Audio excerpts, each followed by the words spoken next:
Well, I don't know how many seconds it takes for everything to kick over on YouTube, but here we are.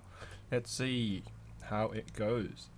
So, stream health is good. Everything's green. Green, hunky-dory. And just waiting for my second screen to kick over to show that we are actually live. It's refreshing and we are live. So, how's it going, everyone?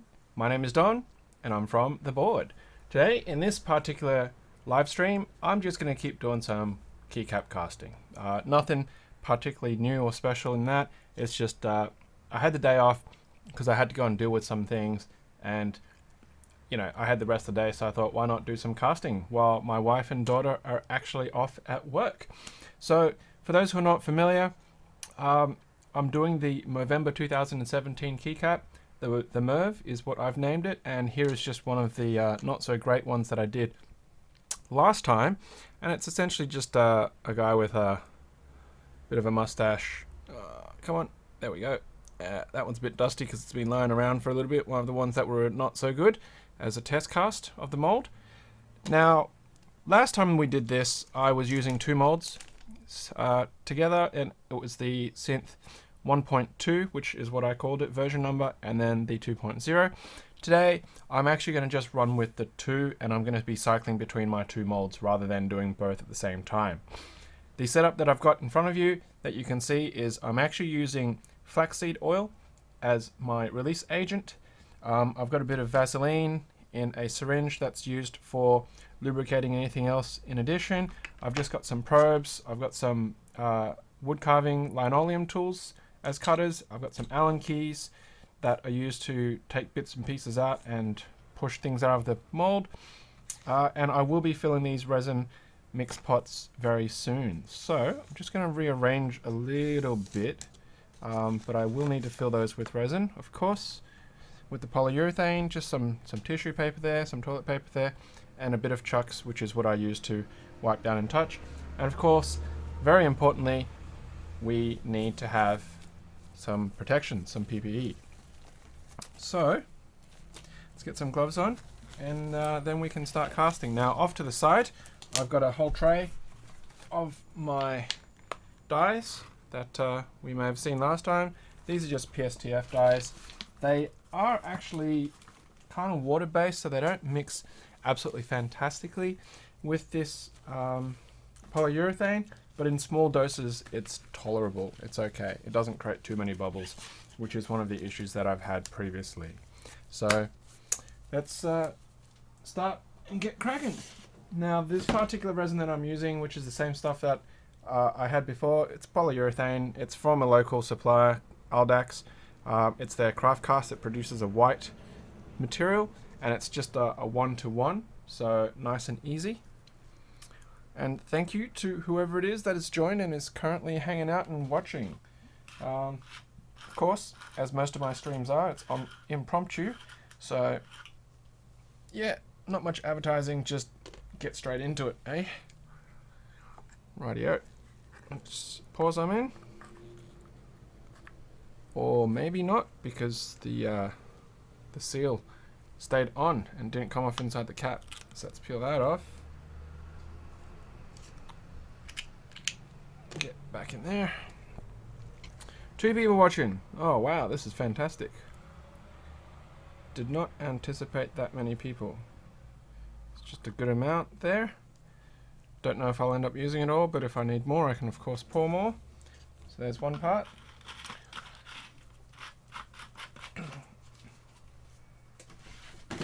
Now, of course, if you're actually coming in to this stream to watch either keycap sculpting or even the making of the mold, unfortunately you will be, of course, slightly disappointed because that is not what I'm getting up to today.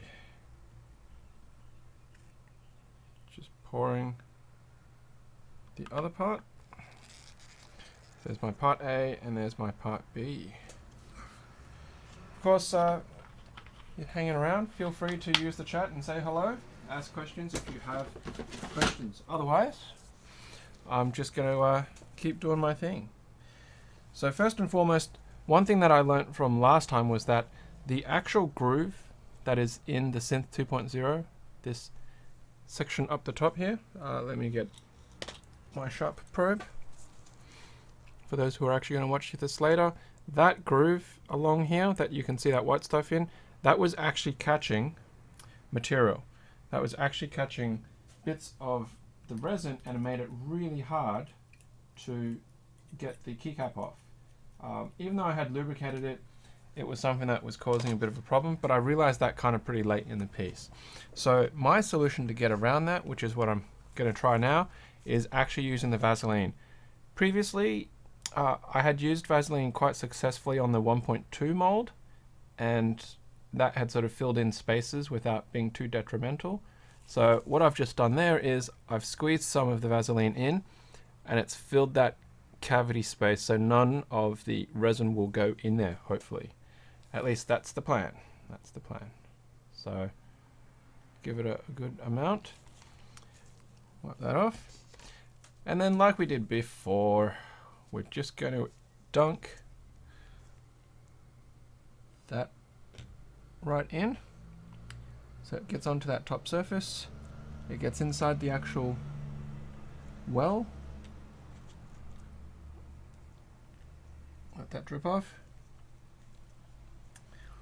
And then we're just going to flip that around and submerge the rest of it. So the whole lot is just nicely coated with some flaxseed oil.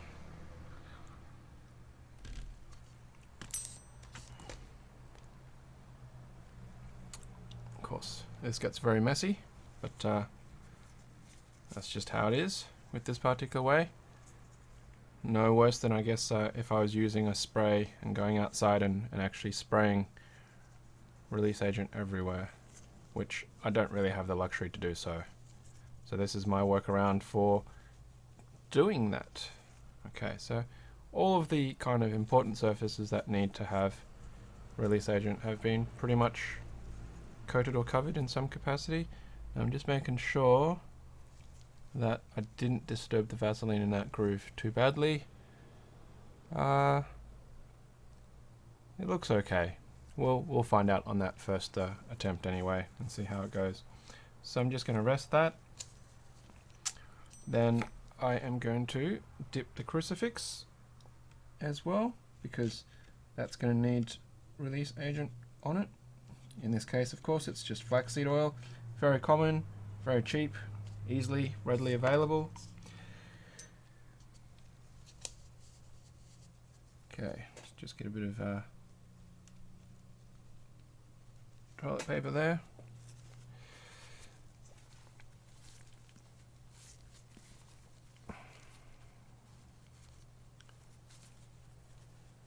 And clean up some of that excess.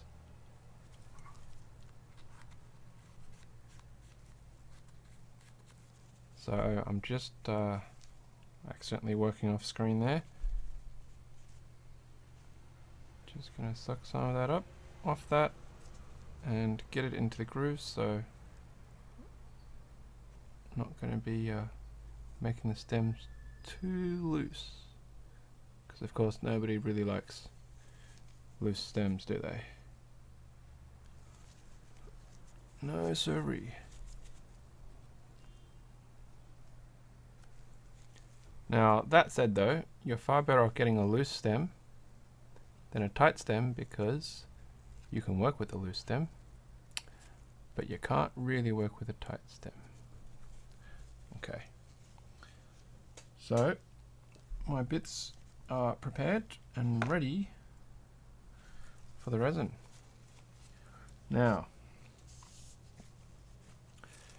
of course, with the first cast, there's probably going to be some not so great results, but we'll see how we go. Now, because there's nobody really here watching and telling me what kind of color they want to see, I'm just going to go with my own color choices and just some randomized colors, I guess. Let's have a look. What have I got in my bucket?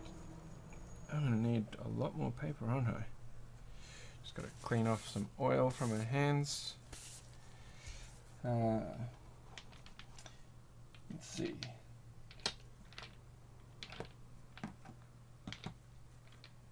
Let's go with some Poly Super Blue. A blue mustache, just because we can. Alright. So, just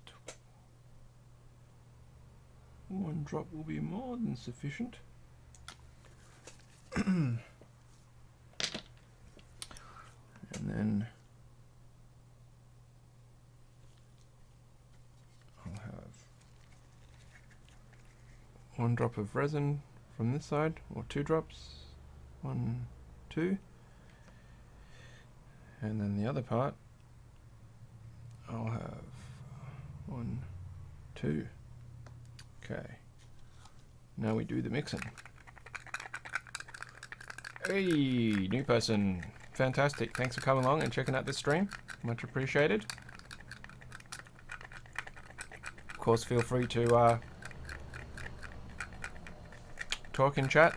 Unless, of course, my audio's not working and that's why nobody's talking, because they can't actually hear me say anything. But that's okay. I won't know until somebody tells me that that's a problem, but, you know, that's how we're going to go. So let's start loading up this mustache.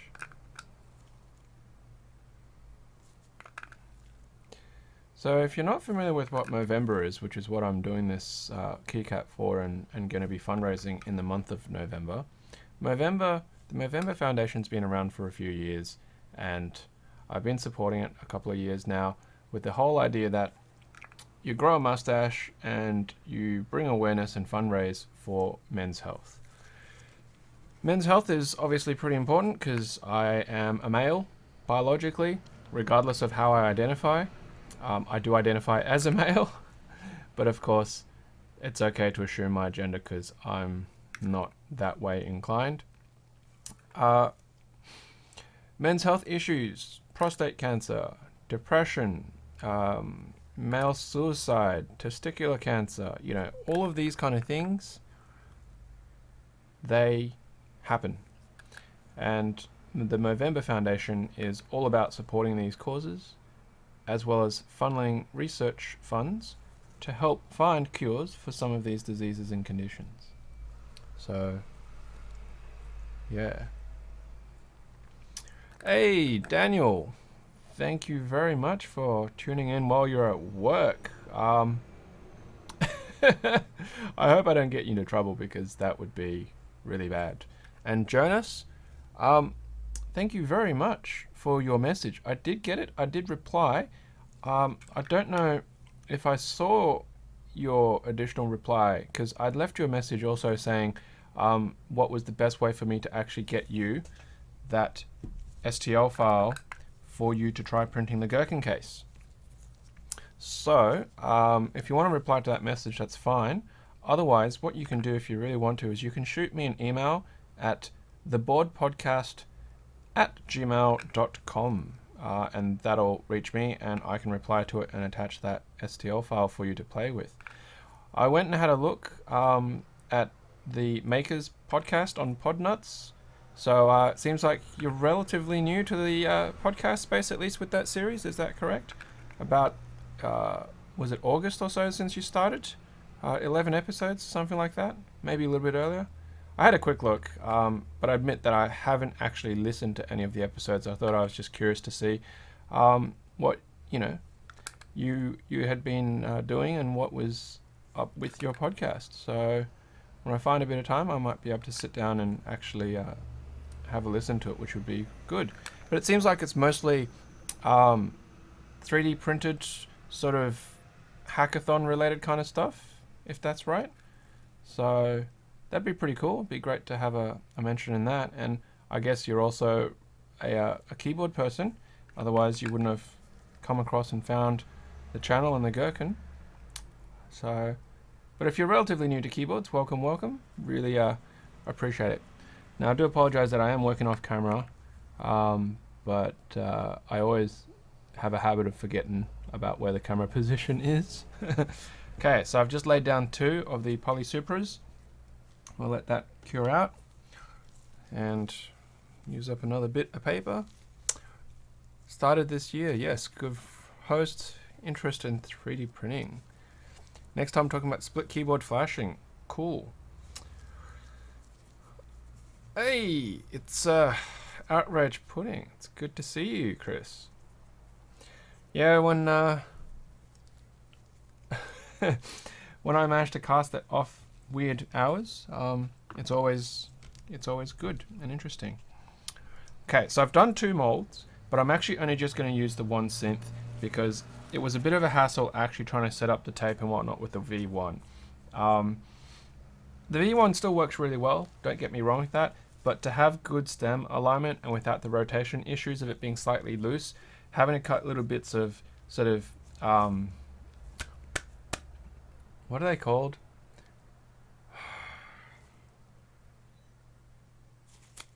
I've lost it. But they're shims, that's what they are. Having to cut shims every time to actually use the synth makes it really annoying. So I didn't really want to go through that right now. But you know, if I do end up doing a lot more casting, I'd either get another synth V.2 just to make it easier. Otherwise, yeah. Not that I'm really retiring it, but that's also possibly good to use for sculpting purposes since it's a base that has the same format, same layout.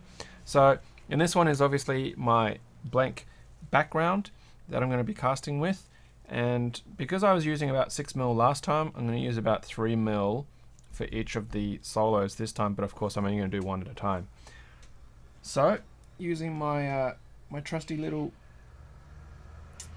pipettes here, I'm going to pull up and then dispense down 1.5mm of each. There's 1.5.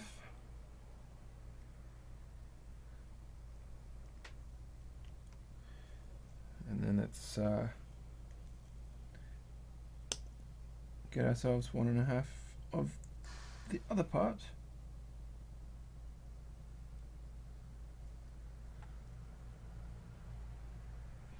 Okie dokie. So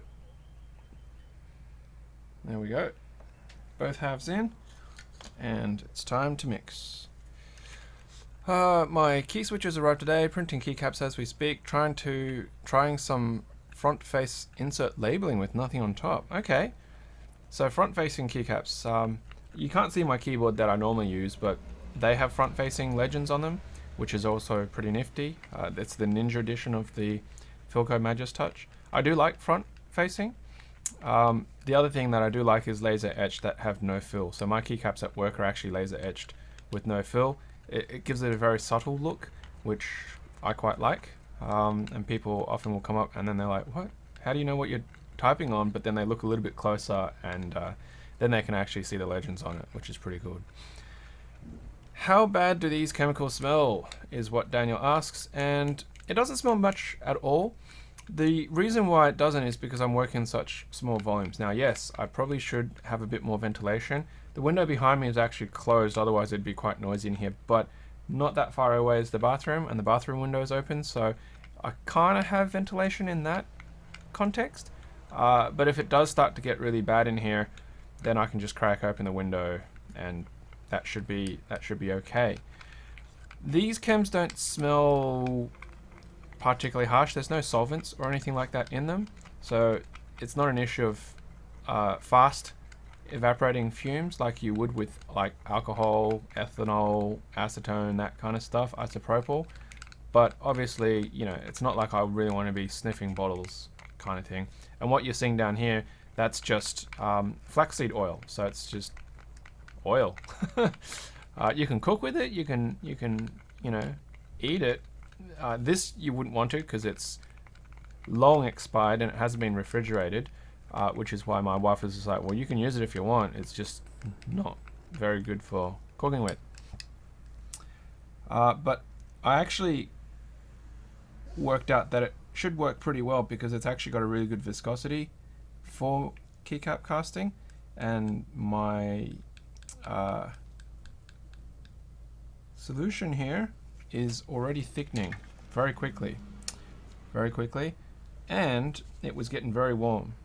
Now the last time that I did casting with it was in winter, so the actual temperature behavior was much slower, and I kind of forgot that, and right now I have all these bubbles that are forming, so this first one might actually be a complete bust because it's got all these tiny little micro bubbles. But in about 15-20 minutes we'll see how bad it actually gets. But you know what, that's part of the learning process, and even if I don't make successful keycaps, it'll be good for entertainment. So there you go, I've put that plunger in and there it is. It's doing its thing. Now we just wait. We wait. But what I thought I would do with the second one, while we're kind of waiting for that to happen, is I could start layering it with some other colors, and then that way when this one comes out and then I do the back pour on it, it'll have, you know, some different colors on it. So we've already got a blue base on that. What are we going to do with the blue? We had some wacky colors last time, so maybe let's do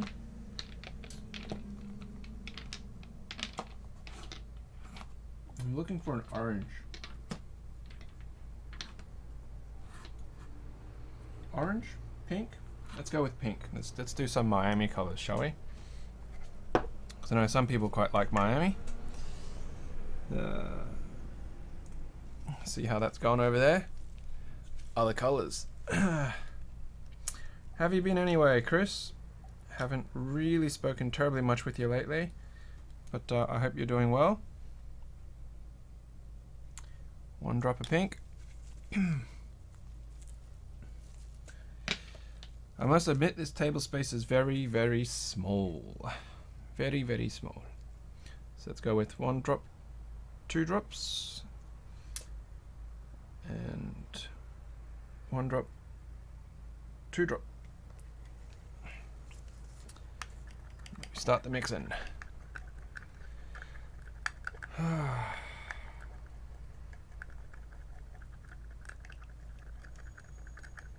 Bit of a rainy, kind of overcast day in Sydney. It's not a very exciting day. It's kind of very typical spring weather, I guess. It's been very dry lately in Sydney, so actually having a bit of rain's kind of nice. I think our dam levels might even start to see suffering too. But that said, we do have some desalination plants, so maybe that'll help. Have you actually finished and wrapped up with your video, by the way? Because you know how we talked a little bit about it. I haven't heard any more from you since, Chris. Alright, so there's the pink starting to go in there. It's going to be a little bit splotchy because it's still quite liquidy at the moment. But let's just try and get some color happening. Now these are going to look all sorts of weird when they're actually cast, and I don't know if anybody is going to be interested in buying them or getting raffled for them, but that's okay. I'm doing this for a cause. If nobody is interested, then that's just how it is. Of course, I can always try and convince my co-host Kevin, because he loves Miami, the color scheme. Maybe I can just sucker him into it instead. Be like, how can you not support me, Kevin? That's okay. That's alright. There's no need to apologize. I mean, everything in this community has its own time, and priorities to have money to survive is very, very important, okay? So don't ever apologize for that. Nobody should be making you feel bad about the decisions that you make, that you have to make to support yourself and what you need to get by, okay?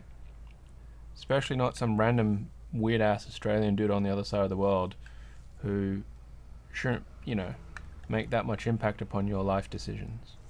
It's not like I'm your significant other. And I hold no sway or power over your life.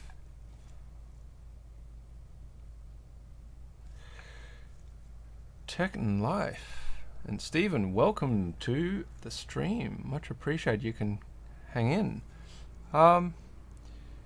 Let's have a look. always a good day when you catch one of the live streams. Fantastic, Stephen. I really appreciate that you can make it. Obviously, it's really more of a timing issue depending on where you are in the world. And Tekken Life says, strange question, I'm considering ordering Gherkin PCBs soon. Could you give me an impression on the typing rigidity with no top plate in a 3D printed case? I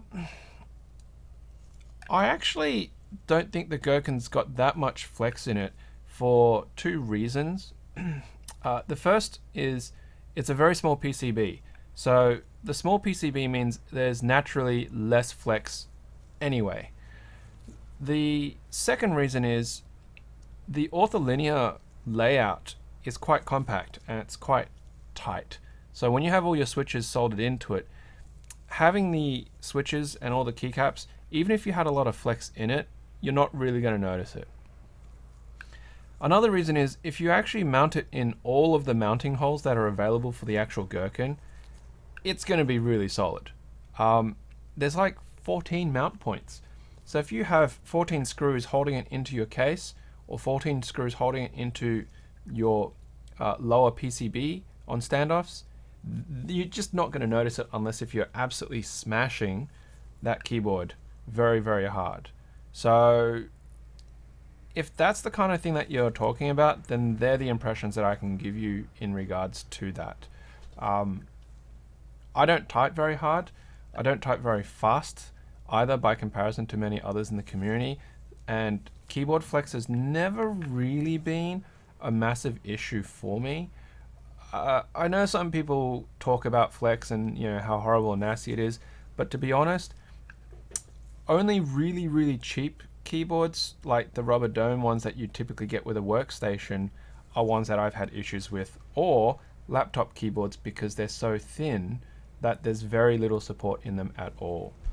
So I've just gone and painted all of that interior with that shocking pink. So now that it's actually thickening up, I can actually start painting it somewhat and it'll actually stick because it's a bit tacky. So hopefully that's kind of given you a little bit of food for thought in regards to a 3D printed case for a Gherkin. Similarly, so I would say that for people who've had like minivans and things like that, if they haven't installed a plate, they probably wouldn't experience that much flex either, as long as they're not a massively heavy typer. Yummy Nummies. No, Chris, I have not heard of Yummy Nummies. They're a kit for food. Strange liquids involved. They're not strange at all. They're just very weirdly colored liquids sometimes. Okay, so we can see that we've now completely gone white on the first one, but that's okay because that's exactly what we want it to do. And this one is starting to really thicken up and gel, which is also what we want it to do. I'm actually going to paint the edges of this. What is that random bit of silicon? So that when the resin overflows onto it, the edges will also be pink and not show as much white on the edges, just for a bit of completeness. So in a way, it's kind of like applying makeup, isn't it? It's just all about coverage, consistency. Now, I probably could do like a better job if I was using a paintbrush, but the problem with using a paintbrush is once this resin, this polyurethane hardens, I'm going to have a dead paintbrush. So that would be a very costly exercise if I actually went down that path. I could use things like, makeup applicators, but then once again, just long term, over time, if you're using one for every keycap and whatnot that you're casting, it just gets expensive, just gets really expensive. Okay, so there we go. We are done. We are done. Now we just got to play the weight game. We can see with the poke test, this it's still soft, but it's not as soft as I thought it would be. Now the reason why I'm doing this alternating is because the downtime is a lot less in regards to prep, because now that this is prepped, all I have to do is once I take that off and clean it, put it back in, and a quick wipe down and whatnot, I can pour and mix and cast and then while that's hardening, I can go back to the other mold and start prepping that mold. So I'm going to be cycling a bit faster, whereas last time when I ran both synths, there was a lot more downtime because I had to prep the molds for the color, then I had to prep both of the synths, and then I had to mix and pour, and then there was a lot of like actual non-active wait time in between. So yeah. Now Tech and Life, with doing a case, I mean, okay, you just went and placed the order, but it depends on what you're actually getting in terms of the settings. The infill of the case will determine how rigid and how solid the actual 3D printed case is going to be. The thickness of the walls is going to make a difference as well. So I prefer to run anywhere between 15 to 25% infill, which gives me a very strong, very sort of rigid structure in my 3D prints. Some people will print much lower. They'll print 5% or 10% infill because they want it to be lighter, or it's really just a prototype.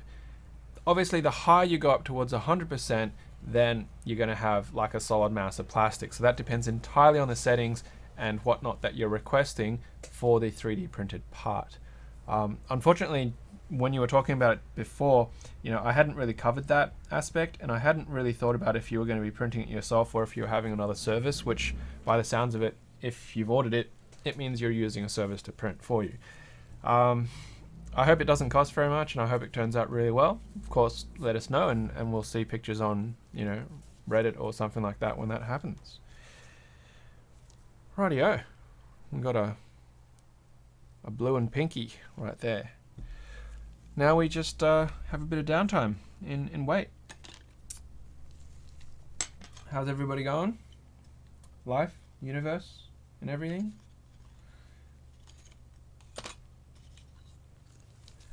Wow, we're up to 7. Fantastic. Thank you very much, everyone, for coming along and chilling out and watching the stream. I wasn't actually quite sure if I was going to stream today, because I thought, well, I might be able to cast faster without the interaction. But then I was like, no, not really, because I'm just going to be hanging around and waiting anyway. So, and if nobody turned up, then it wouldn't matter, because it'd be exactly the same as if I was just casting by myself, as lonely as it is. A bit random, do we have any of the board keycaps to give away in top rate? And the answer is no. The reason why it's no is because they are die subbed keycaps. The ones that we had previously were done by Idea 23, and the ones that we have now are done by Chill Caps. And unless if we actually buy a whole set of top ray blanks for them to die sub, we don't actually have that mount. A lot of those keycaps tend to be just plain blanks that you can get from things like Signature Plastics or from grab bags. So that's the reason why we don't have any top ray at the moment. Running polycarb for the case and stress tested in Fusion looks good. 3D printed at home. Okay. Ordered the PCBs and printing the case. Okay. Well, at least that clarifies it pretty well. Yeah. Even if I suppose you don't like it and you have a whole bunch of PCBs, you can just sell them off or something like that, or use them to hook new people into the mechanical keyboard community, I guess. That's kind of what I did with mine. I had a person at work who was kind of interested in custom keyboards. He had a mechanical, but he'd never really built anything, even though he was like interested in electronics and whatnot. So I actually got him a Gherkin kit. He put it together, but he put the PCB, not the PCB, he put the Pro Micro the wrong way round. And he was like, I don't know why it doesn't work, until he realized that was the case. And then he was just like, oh my God. So he's got to get a new Pro Micro, because he was like, I'm not desoldering the Pro Micro. And he just desoldered the headers from the other side and just pulled the whole thing off. Because it was a lot harder to do the Pro Micro pins after they'd been trimmed rather than on the other side. Anyway, long story short, Gherkins. Gherkins are a really good way to actually hook new people in, because they're a cute little build, easy to do, relatively cheap, and lots of fun. So, yeah. It's been 15 minutes yet. Well, it's firming up, because it's not so bad getting dints in. Alright. Is this Allen key to be big on? Too big. There we go. So, here's the first test of popping this one off, and we'll see how it goes. And it came out effortlessly, and it looks pretty good. See if the camera, there we go. Look how clean that looks. Oh, what's it trying to focus on? Oi. Get back here. Oi. That's the problem with using webcams. They're too smart for their own good. So there we go. There's the cruciform. It looks pretty clean. I'm really happy with that. So let's just give that a dunk back in, and then it can drain off. We'll clean that up in a second. And now comes the cleaning part. Now I haven't actually demolded it yet from the actual base mold, but what I can do is I can actually trim these bits now, because it shouldn't impact at all on what's happening on the other side. So let's just cut those away. Fantastic. And then try and trim that out.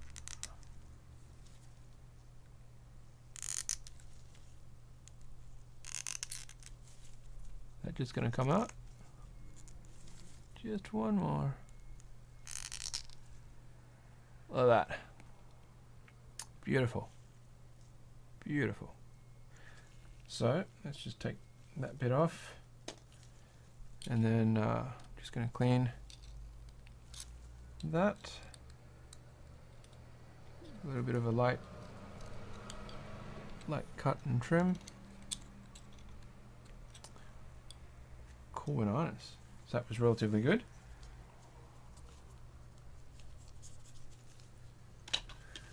It looks very clean, Chris. Very clean. Now I need to get my bin. Bring it a bit closer. My study is an absolute chockers mess. Sewing machine back there. Toys that need fixing with sewing. Art stuff all along the back there, because that's my wife's stuff. Got a cheap record player, my mixer, 3D printer, and then of course my computer setup. It's a very small living space. Don't know when I'll get to have an opportunity to go into somewhere bigger, but I look forward to that day. Okay, so look at that. We have a Blumo. Blue and white. It's almost that sort of porcelain. There's some bubbles on the surface, a bit of black spot stuff, but it doesn't look too bad. Doesn't look too bad. I'm pretty happy with that. So it's time to cut away the support, the sprues, if it'll let me. Where's my purchase point there? Alrighty.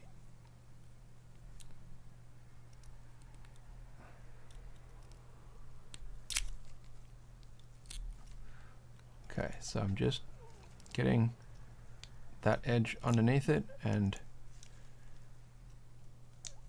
sort of just cutting away and lifting it from the base.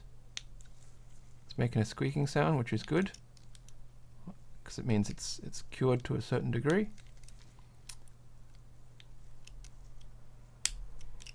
A nice clean snip, and it looks like I have liftoff.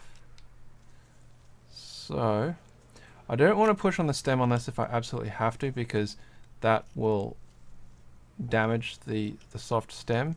So if I can actually wiggle it up through lifting like I'm doing now, then there we go. Look at that. Beautiful. Here we go. See if that'll... Oh, it temporarily came into focus. Well, it looks pretty good to me. Naturally, when it fully cures, I'll have to give it a sand down and clean the roughness off it. But that's one. Yeehaw. Mudkip Slaps, thank you very much for joining the stream. And yes, the 2.0 run, it used to be 99 US. They kind of ran out. I don't know when they're getting more in or if they're doing more. I'd spoken to Binge about this actually a little while ago, and he said that they can't start on the next version of the synth in terms of research and development until they sell all of the ones that was available on Tech Keys, because this version was actually a lot more expensive to develop than they had anticipated. The profit margin on these are also a little bit lower because of the finish that they had on these, so that's why they were kind of a little bit stumped up for cash. And that's, you know, to be expected. That's pretty normal when you do a lot of low run developments. It just is expensive in general. The more stuff that you order and make in a production run, the cheaper they're going to get, because some of the startup run costs for a production run is just far better distributed in a bigger run. So maybe we'll see the next version coming out soon, now that they've all sold out by the looks of it. Kibio keys. Yeehaw. So yeah, I'm really happy that Danny, known as Baking Pie from Kibio, has decided to come along and help out the channel with those 5 sets of the Nyquist macro pads. That'll be a really great giveaway when we actually end up doing those. I mean, we've already started, but when I actually get to give one away,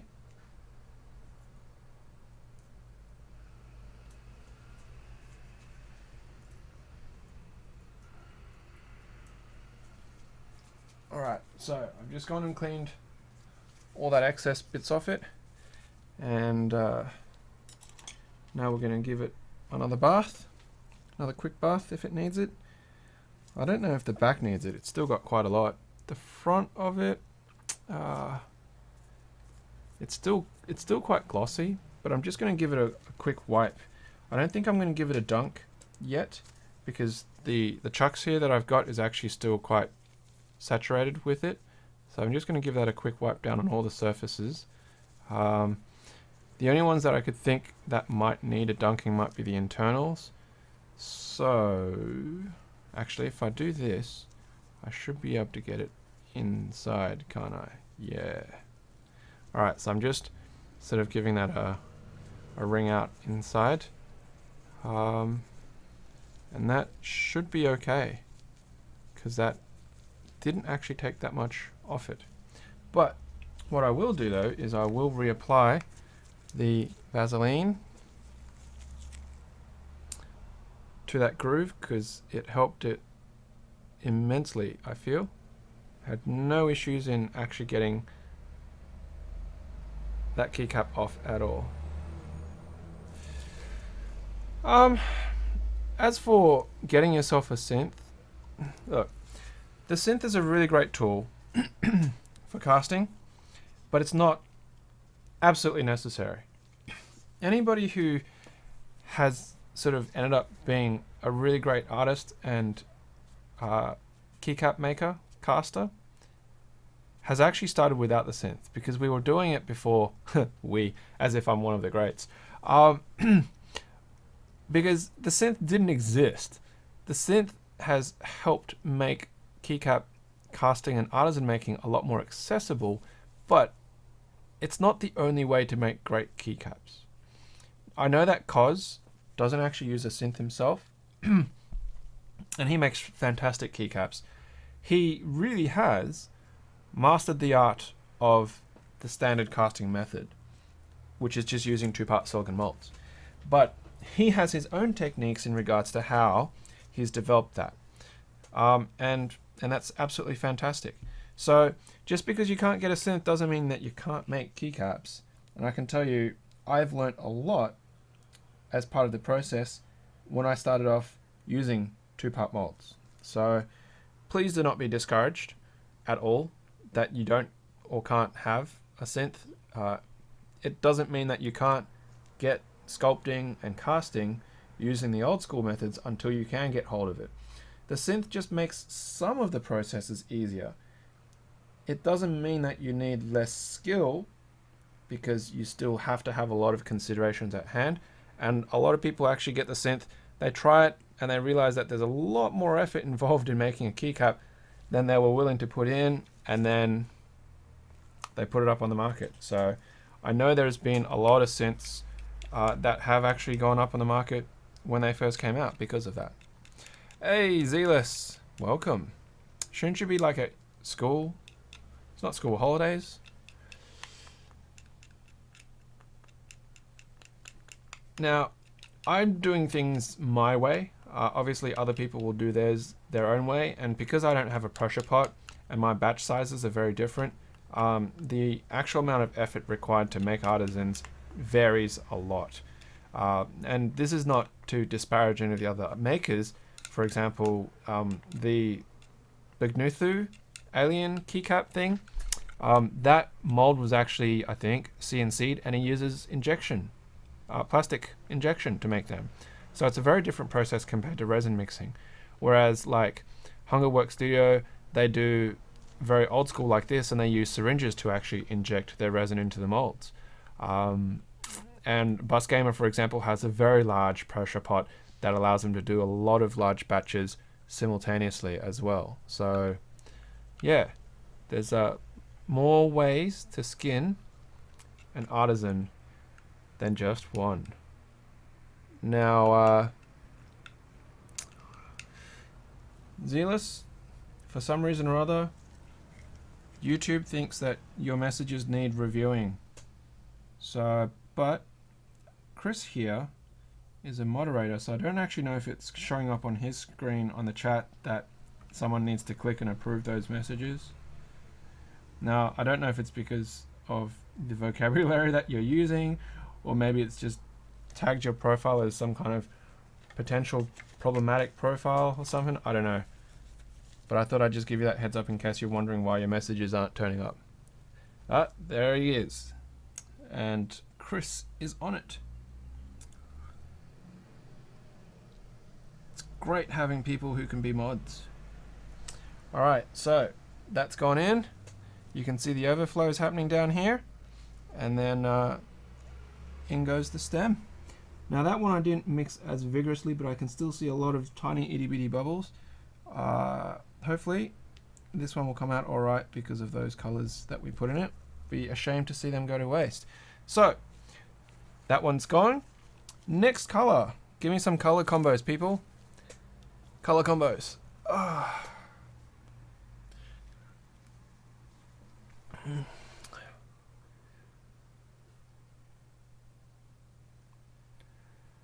gotta wait for like 20 seconds for this delay.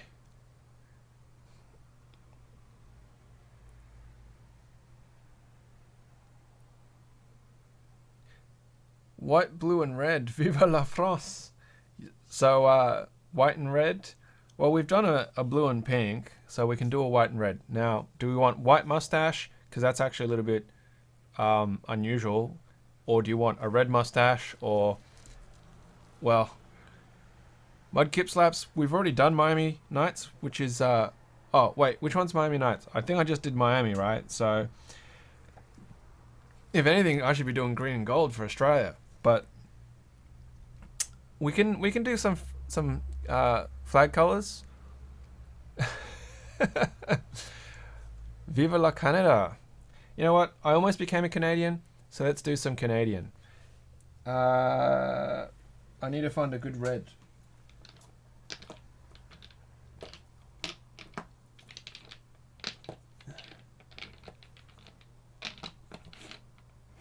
Alright, so I got Scarlet Red, which is a really lovely blood-colored red. Doesn't show up very well on the camera, but it's an absolutely gorgeous red. Oh, well, Gabe, it's amazing that you caught a live show. You must have caught a live show before, because you're already a mod, so... And I wouldn't have given it to you if you hadn't been here previously.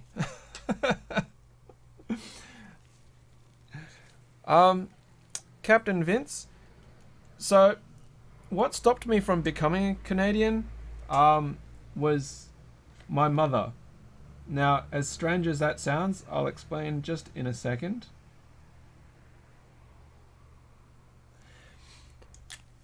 I'm the youngest of 3 children, and both of my older brothers are obviously male because they're my brothers. And in Chinese culture, you know, having a male is a pretty big deal. Like, you want male kids. My godparents were actually very good, close family friends. And they had 2 girls at the time. And my godmother had a lot of miscarriages. And they were concerned that they were not going to be able to have a boy. So when my mother was pregnant with me, they made a deal that they would actually adopt me after birth and I would be theirs to be the heir of their family. And my mum said yes. But then after I was born, my mum reneged on it and said, no, I'm keeping him. And so I didn't end up going to Canada, but instead they became my godparents. Not so much wishing that evil would befall my parents and then I would be theirs to look after, but just, you know, to keep the family tie in the sense that I was almost part of their family properly. So, and then they ended up having another girl. So I have 3 cousins, god sisters as it is. And yeah, did not end up being a Canadian. I have been to Canada twice, 3 times, something like that. And I do really like Canada. I would not mind at all living and working in Canada if the opportunity was actually there for me to do so. But that right now is not likely to happen only because of the industry that I work in, and also my family situation, because obviously with the young child, immigration without job security is difficult. Not impossible, just difficult. Okay, so I'm doing the red on that side, and then I'm going to do the red on that side as well. I do have to wait for it to thicken up a bit so I can start painting the walls with it. Now, I don't think I'm going to be able to do a maple leaf, so I'm not sure how I'm going to broach the center of this actual mold with the maple leaf for the Canadian flag. Now, Zealous, your earlier question about heating up the resin so there's no bubbles, that is like the worst thing you can do with a fast curing resin, with any resins to be honest. And the very simple reason why is because heating it up speeds up rate of reaction, which means it cures faster. So you're actually more likely to trap bubbles by heating it up than to cooling it down and then being able to vacuum and draw out the bubbles. And it's Platter Bear. Hey, Platter Bear. It's been a while. Trade you my passport for some caps. What am I going to do with your passport, dude? I've got a passport, but I've got 2 passports. Just neither of them are Canadian. Canada is for nerds like Gabe. Gabe is a nerd, and funnily enough, Platter Bear, I'm a nerd too. I mean, I'm Asian and I wear glasses, come on. And I'm into keyboards. How's that not like a nerd? Not quite, you know, nerdly-esque and working in a porn company nerd, but that in itself is legendary in its own right.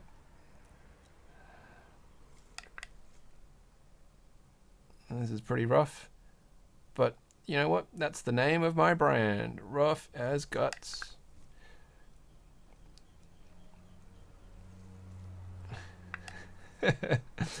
Well, we are Commonwealth countries, so it's not like it's that big a deal. Funnily enough, though, I probably could actually get a job relatively easily in Canada if I really wanted to, in the sense that I am educated with a higher education degree. So, not saying that I'm necessarily in demand, but I can't imagine that it would be as challenging compared to if I was an unskilled worker, if that makes sense.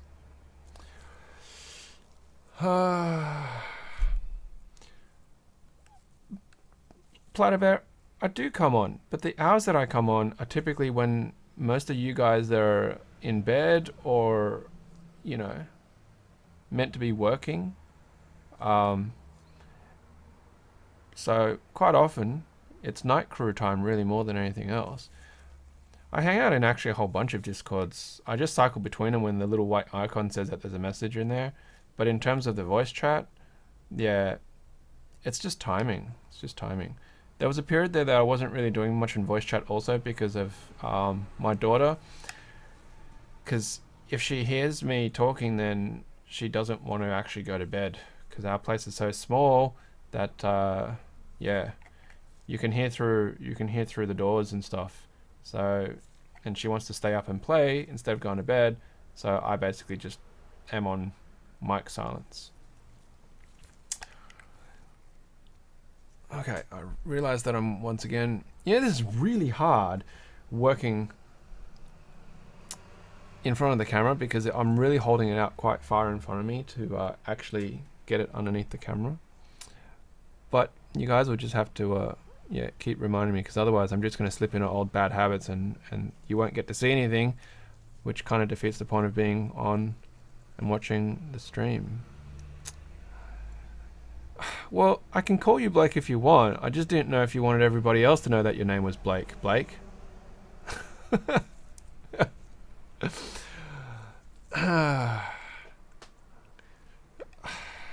I can call you all sorts of things. Not necessarily even nice and savored things either, if you really wanted me to. Creeping you out.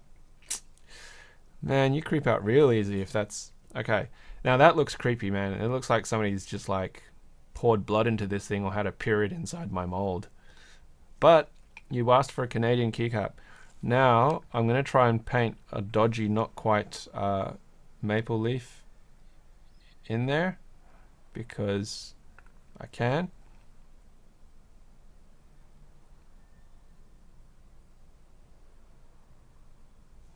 There we go. There's a dodgy little maple leaf. We'll let that cure out and let us check on how this first one's doing. Moving the camera, my setup's a bit weird. So moving the camera, it distorts the proportion because it's mounted flat straight down. So if I tilt it towards me, not only are you going to see my crotch, which you probably really don't want to be doing, but it means these objects are going to be closer, these objects are going to be further away, and it's going to have a harder time actually maintaining a good focal plane. So, yeah. Platter Bear, calling you anything. Well, I'm married, but thank you. It's a very long flight for a booty call. It's still a little bit soft, but let's just it should be okay for me to actually pop that stem out now. I hope. We'll see if I just destroy this or not. Is that the wrong size? I keep using the wrong size. I don't need those two sizes. There we go. Alright, so let's try and pop that out. Do it on the actual table this time.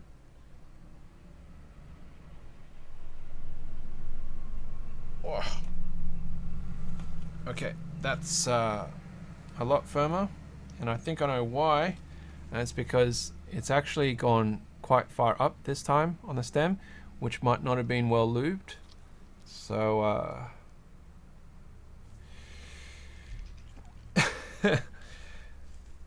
Blake, I love everybody. It's not just you. I love everybody equally, except for my enemies. But you know, that list is secret. Okay.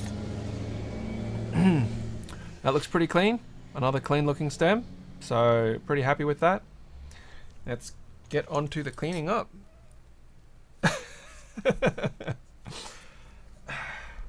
There is so much of me, Blake, that you can't take all of my love. It has to be spread amongst everybody. Okay? all of our listeners, all of our watchers, all of our subscribers, you know, they got to be special too. You're not the only one. That said, I mean, I am really appreciative of the community because, you know, 931 subscribers, you know, fans who listen to our show every week, and it's just, you know, people who come by and say hello and throw us questions and gives us suggestions, gives us feedback. It's been really great. So with the 900 subscriber giveaway, for example, one of the ways that you could get some entries was to actually leave feedback for the channel, and I've hacked some really good feedback there. So I will actually probably do an episode addressing and talking about the feedback, and what I can do and what I might not be able to do. So once the competition's over and I have all of that, I'll sort of distill that down and go through it. There's not really much point in doing it now while potential entries are still coming in. So, all right, it's there's this YouTube channel. Oh man, that looks horrific. That was not quite the Miami I had in mind, but you know, that's okay. The side painting kind of worked, but this is truly artisan. This is the kind of stuff that you'll see in an art studio in like a dingy alleyway down the back of King's Cross with some stupid price tag on it. And some guy's going to walk in and he's going to look at that and be like, I can see exactly what they were going for here, and then probably walk away and not buy it. TC, in regards to making beer, having made my own homebrew, I would say it's a very accurate observation. The actual making part is very easy, and then it's just all the washing up and drying and cleaning and getting out mash and the washing and tubes and pipes and then bottles afterwards, especially if you're doing your own bottling instead of just, you know, drinking it out of your carafes. I'm certainly not somebody who's gone to the extent of making kegs worth, so. But I was watching this video. There's a French guy. His name's Alex, and he has like a cooking kind of food related channel where he goes places and he reviews, but he also does like experiments in cooking. I can't remember the exact name of the channel, but anyway, it's pretty good. And I quite like his style and his content. And he went to Ireland for 3 days, and he was just eating his way around. And he went to this brewery that served their own beer. You can only get it at the actual brewery itself. And he was like, so do you have any hints and tips for people who are making their own home brew? And the girl was just like, yeah, don't rush, you know, be patient, because if you think the beer is going off and is not going to be a good product, you never know, because it can often come back and it can recover and become a really great beer. And then she's like, but the last piece of advice is get a really good mop, because you're going to do a lot of cleaning. So I was like, yeah, that sounds about right. You know the channel I'm talking about there, Chris? Is that dude that's got like Gabe's hair and he's got glasses, and he did that dry aged beef experiment thing, and then he tried to learn how to chop onions faster. Yeah, and he did this video on how to make a really great French onion soup because he had all the onions left over from trying to learn how to chop onions faster.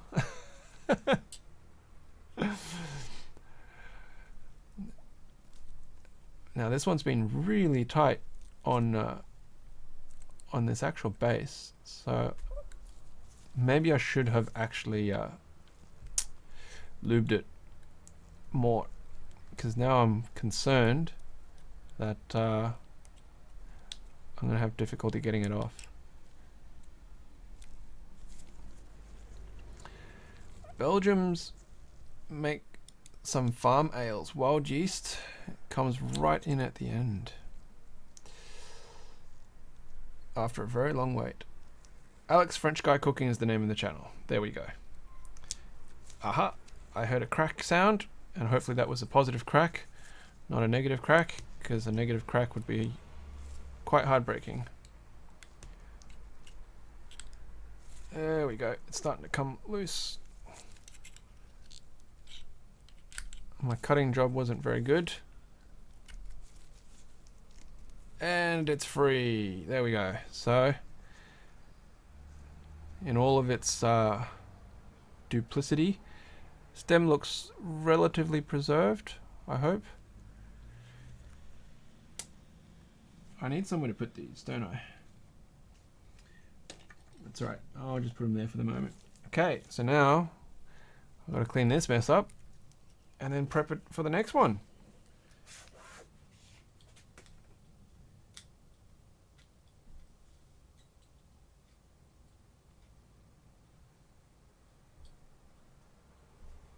Now this time it's actually a lot harder to clean off, so I think doing the complete dip is probably a good idea.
Wow, this is taking a really long time to clean this. I'll just show you what I'm talking about in that, like, it's sticking, like it's sticking but not sticking to the actual plate. So trying to scrape it off and peel it off is like, it's coming off in little bits, whereas previously when it was well lubricated, it just came off as like a whole sheet.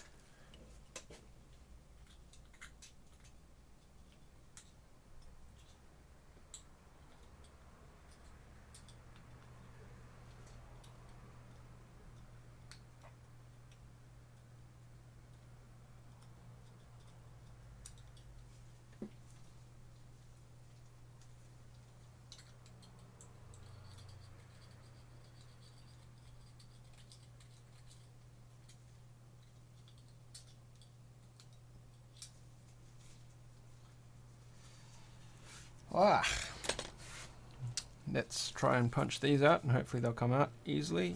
Oh, no, do not do this to me. Yeah, he definitely does look a bit like Gabe, doesn't he? Maybe he's related or something. Do you have any cousins called Alex, Gabe, from your French side?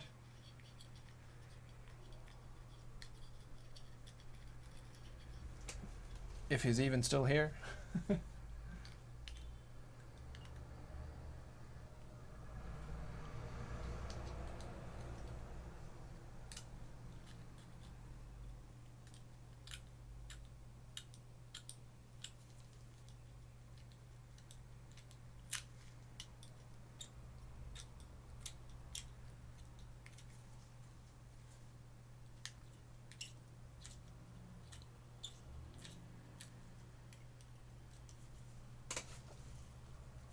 Okay, let's try getting this out again. So, this is going to be really annoying if I cannot get these out. Oh my goodness. Wow, they're really well stuck.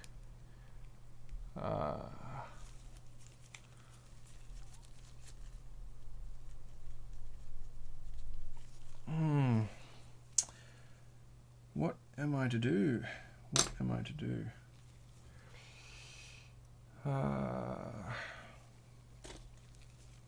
That's not a good thing at all. So learn from my mistake. Lube your synths well.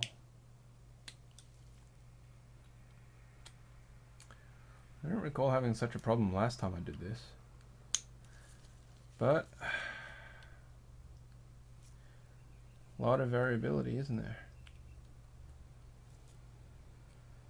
Just trying to cut them up a little bit on this side to just make them a little bit less of an issue. Watched myself get stabbed in the hand with a probe.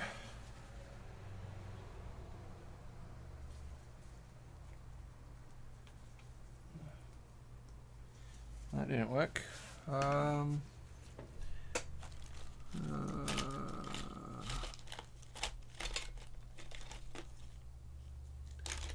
may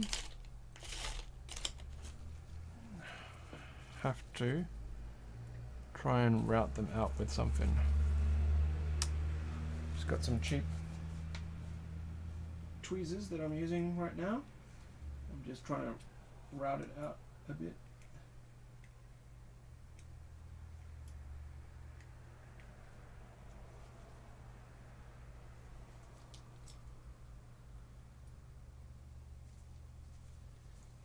Sorry about the delay, guys.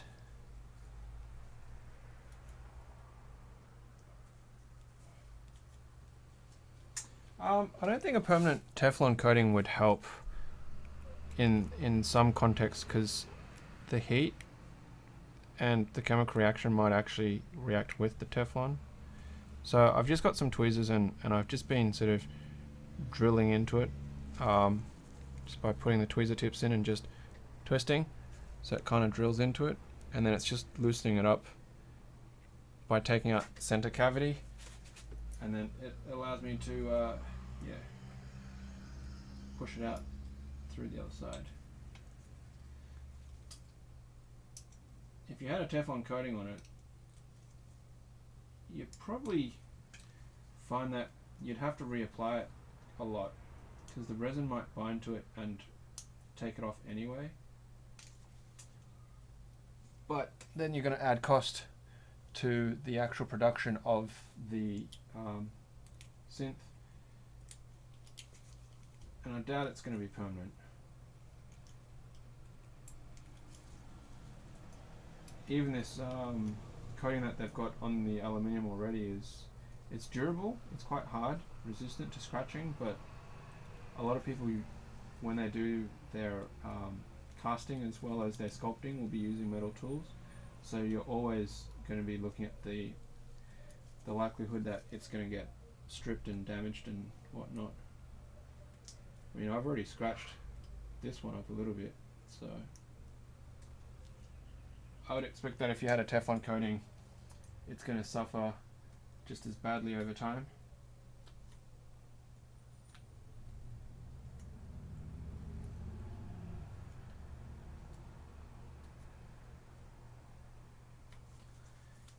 This is very time consuming.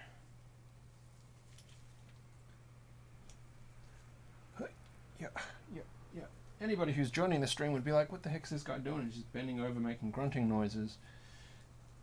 And sees a syringe and coloured stuff, and they'd be like, am I watching a drug stream or something? Well, you wouldn't be 100% wrong.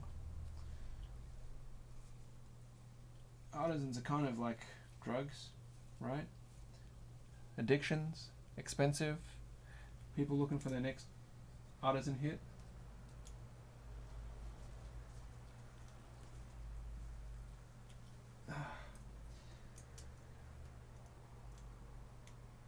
Well, I'd say probably less work go into some other people's artisans than others. Just depends on how good your setup is and how complex your actual products are. I'm not claiming that some artisans are lazy by any means. I'm just saying that the nature of some artisans are inherently lower effort than others, especially when it comes to colors and multi-shots. So obviously if it's multi-shot, then there's a lot more effort involved in them, you know. Yeah, it's just production, really.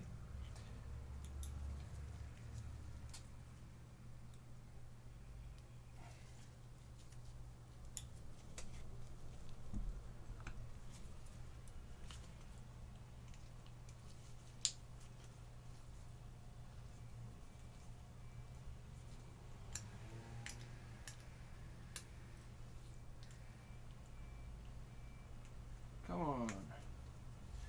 Why are you doing this to me?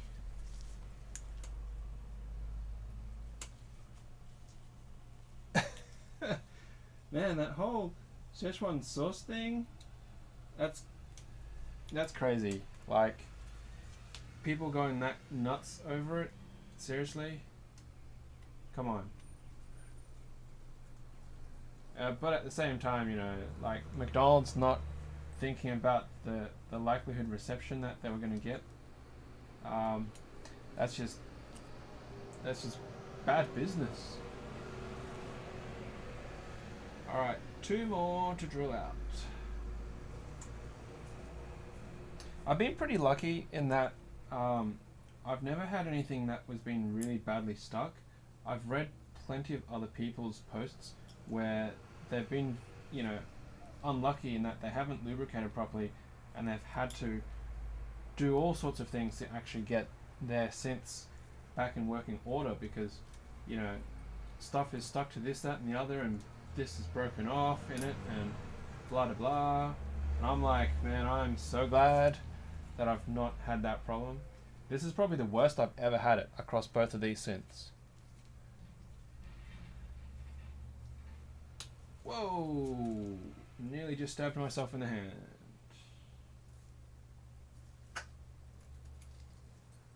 Okay, we're good to go. It's always good to have cheap tools because if you mess up and break them or something, then it's not a big deal. Okay, so it's all been cleaned out, but now I know that I really need to give them a good lubing like that. Get in there. Get in there and get lubed. I don't feel that the community really, you know, thought very hard about their actions. And it was also probably blown out of proportion a little bit. I mean, the marketing team from McDonald's probably went a bit hard on promoting it when they probably knew exactly how many sauce units or packets they had available. Like, seriously, you don't run a nationwide campaign when you can only give each shop like 20 packets of sauce. That's just dumb. Just dumb. And of course, at the same time, the community, you know, unfortunately, a lot of the community, not just Rick and Morty, I'm just talking about in general, humans in first world countries, are growing up in this whole entitlement thing. It's like, oh, I'm entitled to this. And I really hate that sometimes because it's just plain outright wrong. It's just, you know, no, you're not. There's actually no reason why you should be feeling that or thinking that. A lot of things in life need to be worked for, need to be earned.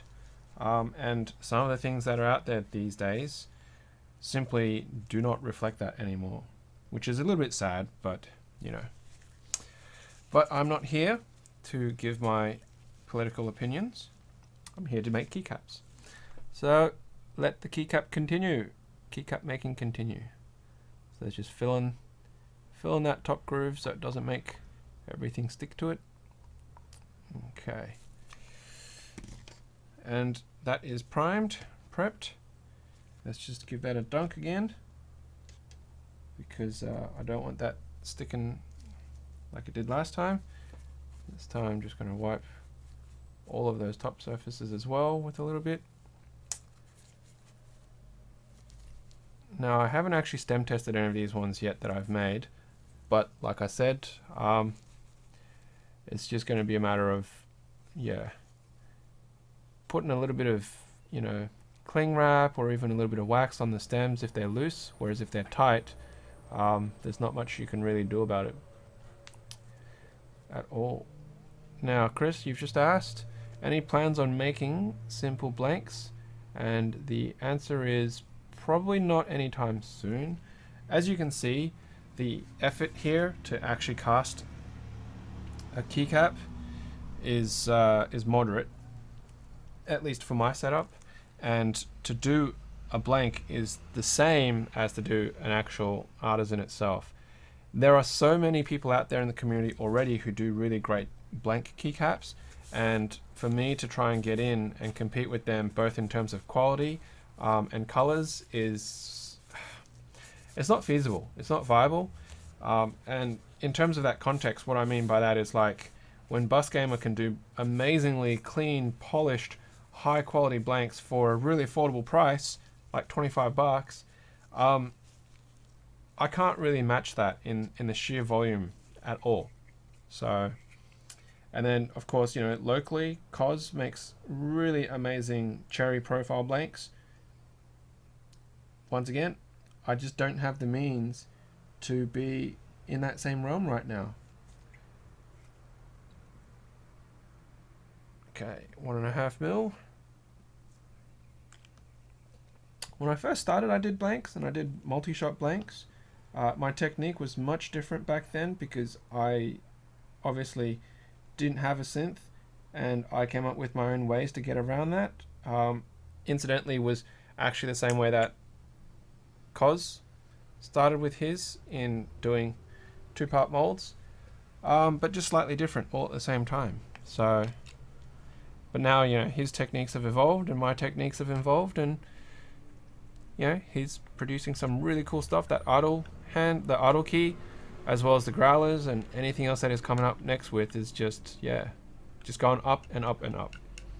So it's not all about efficiency production, yes, but the creativity, it's a blank. Like, creativity in a blank is really challenging in that you can put a lot of effort in making a blank, but then it's not going to appeal to all audiences.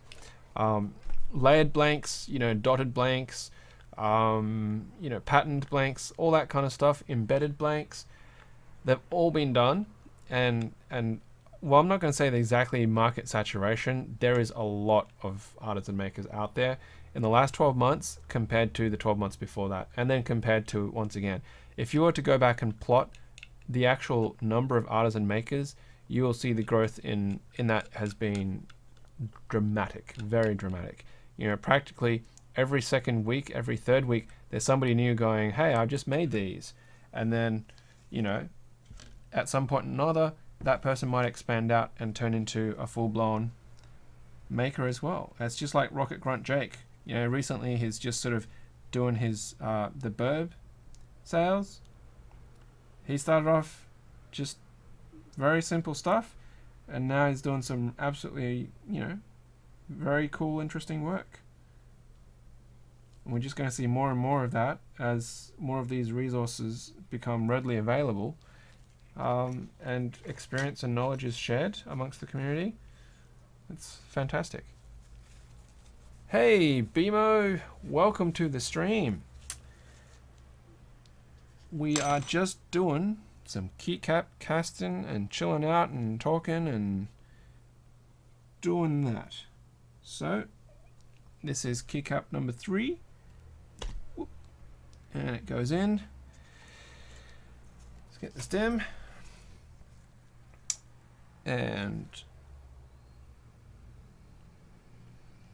wait, why is the stem not fitting? There we go. Stem is in. Rightio. Now, next color scheme. We've done a flag. We've done the Canadian flag. Do we want another flag, or we want some other colors?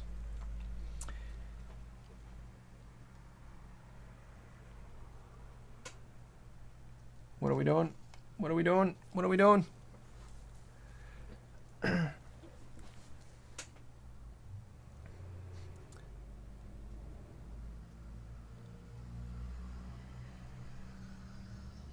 That, by the way, is not my child.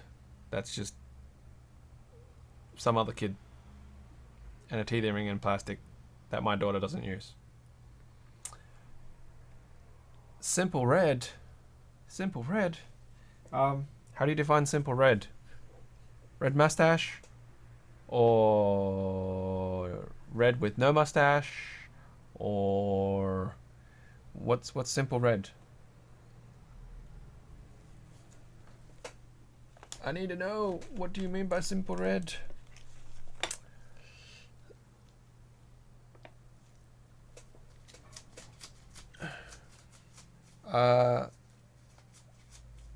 Catalan flag? I don't know what the Catalan flag is. And I don't want to take my gloves off to type. Red all over with some accent color for a mustache. But we just did a blue. We've done the Miami with the blue. I mean, yes, it was pink, but there's the blue with the pink. What is it with you people in red and blues? It's not like the only two colors out there.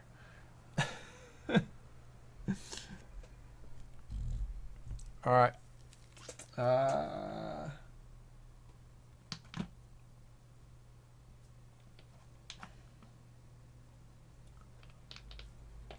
Well, I got bright orange out. Let's do something for Yoris, shall we? Now, is that a French thing, or you mean just the community in general thing?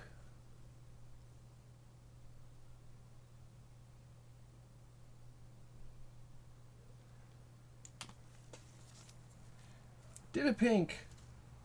That's a pink right there.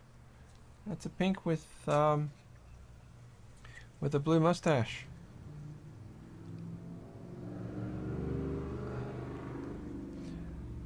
I'm gonna do an orange mustache. And I guess I can do a blue background or something for Dutch, but yeah. The chat, apparently? What? Great idea? I'm so confused. What great idea was the chat?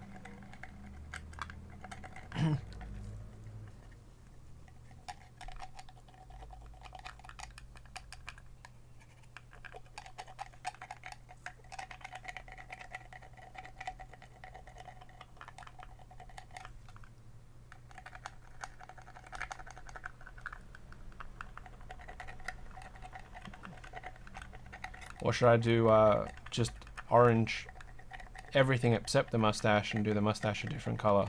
Or a white mustache? Ah, right. Well,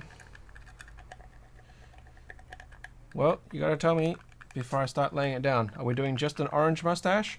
Or are we doing everything but orange mustache? Before this resin starts to firm up.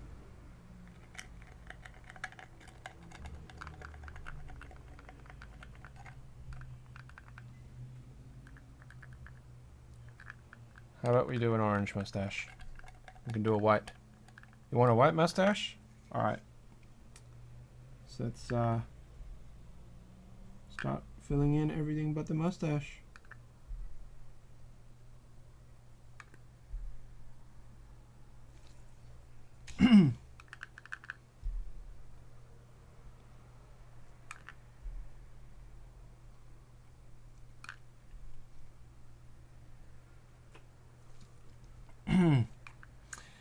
I don't think I've fully recovered from my unwellness early in the week. My voice is still a little bit croaky, but the sniffles have at least gone away.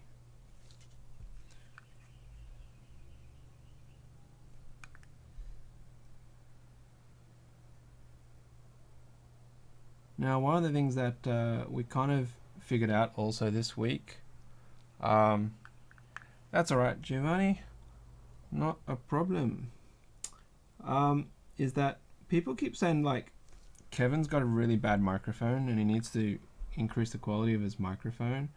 And I was always confused about this because Kevin actually has a decent microphone. I'm not going to say that it's the greatest microphone in the world because it's not, but it's a decent microphone. And, you know, we had done all sorts of things to try and improve the quality of it. And what it turns out is it's actually Discord that's the problem. So Kevin actually did separate recordings using his microphone, and the quality is significantly improved.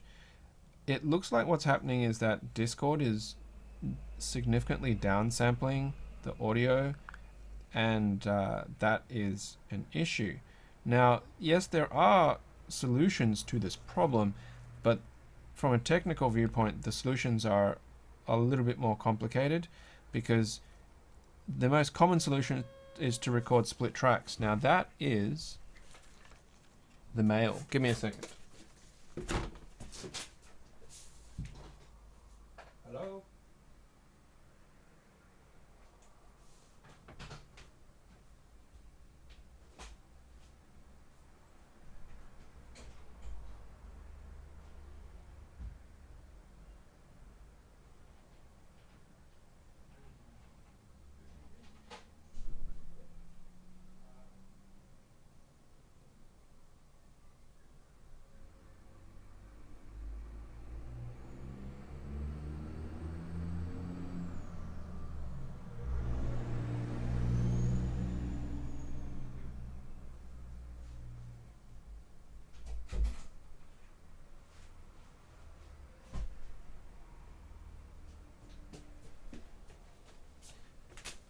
Whoa, sorry about that. That was the mailman, and hopefully this hasn't set yet. I can keep painting. Yeah, so I'm gonna have to put on some new gloves too. And work in front of the camera. So the most common way to get around that, suggestion-wise, is to record split tracks. So what that means is I would record my track in, you know, Audacity, which is what we use. Kevin would record his track, and then we would sort of put them together. And that's doable. That's not an issue in that context. But timing marks becomes an issue.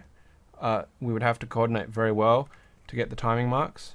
Not impossible, but adds a new layer of complexity. And then the other issue is for 1 hour of recording, that's about 2.6 gigs of data that we would have to transfer every week around. So I'm not saying that that's impossible to do. It's just difficult. Well, not so much difficult, but it's a pain in the ass. Yeah, it is definitely more work required. The alternative is if we can find some voice transmission software that is easy and readily usable, that would actually allow us to have voice comms without loss of quality. Now, traditionally, a lot of people would say, "I'll just use Skype." We could go back to using Skype, but we haven't really tested it lately to see if the voice quality is any better or not. So if you know of any free or very low cost once-off kind of software that has very high quality audio fidelity in it, then please let us know, because we can certainly check it out and see if it's something that we can use. But otherwise, at this point in time, we really don't want to go to the extra effort, because, well, adding that on top of the effort that we already go to, yeah, it's not unfeasible, it's just, well, yeah, a pain in the butt side. Okay, so it's starting to gel, which is fine, but it means it's also a little bit starting to get challenging to layer it out evenly, which there's still going to be orange everywhere. Still going to be orange everywhere. All right. See, that's the other thing that makes it challenging, is like people go, "Oh, you know, you guys should have more guests on." It's kind of really hard to get guests on in our time slot, in the context that on my side of the ocean, it's 2 o'clock in the morning, and asking guests to be on at that time is quite often very difficult and unreasonable. And then asking if they're on the West Coast for them to be on at 7 o'clock in the morning, which is when Kevin is up for the podcast, is a little bit more reasonable than 2 o'clock in the morning. But at the same time, it's a Saturday at 7 o'clock in the morning, and we really don't want to be asking people that if we can avoid it. Of course, if they're East Coast, then it's later in the day, but that makes it challenging separately because it's in the middle of the day. You're going to be like doing stuff. You're going to be wanting to be out and about. And, well, you don't want to be like, well, I can't do anything at all because I've got to wait till like 10 o'clock or whatever to do this podcast, right? So, I'm very apprehensive about asking a lot from guests in the community in general because I don't want to impose on people that way. So that's why it makes it quite challenging sometimes to think about how we can get more guests on board. Well, Chris, you're not the only one who's made those suggestions, so don't feel bad about it because there's definitely more than you who've said the same thing. All right, so some fresh gloves. I don't even know what it was that my wife ordered, but it was a big parcel. Okay.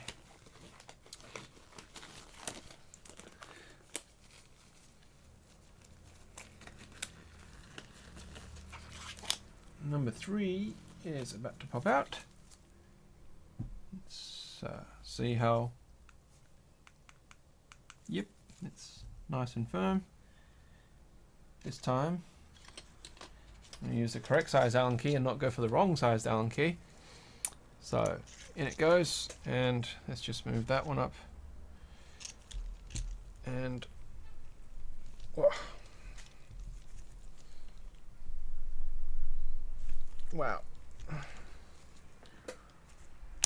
There we go.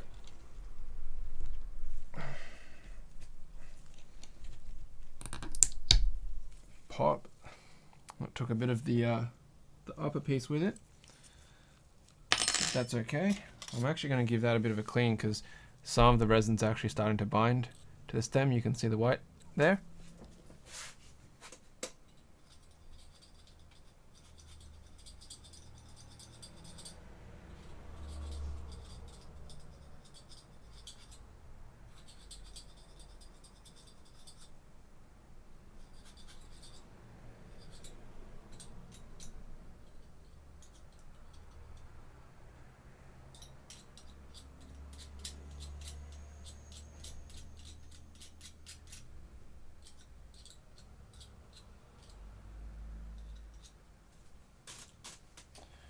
Okay, so now that can go back in for a bit of a swish into that. Give that a wipe on all of its surfaces.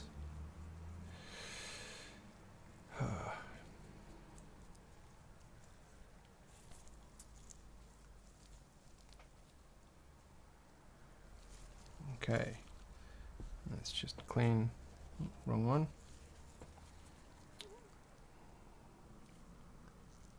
Clean that a little bit up with the excess.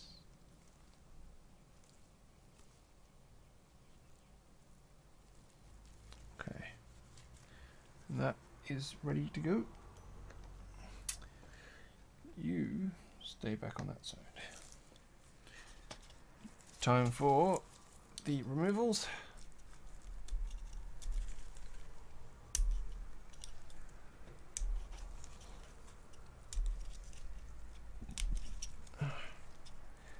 It's interesting watching the actual number of people who are watching the stream fluctuate up and down.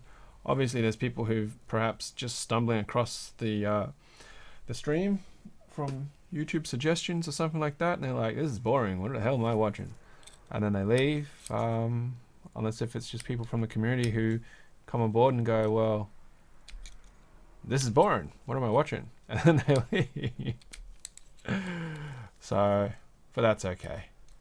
I can't expect everybody's going to be enthralled by watching some guy make little plastic things.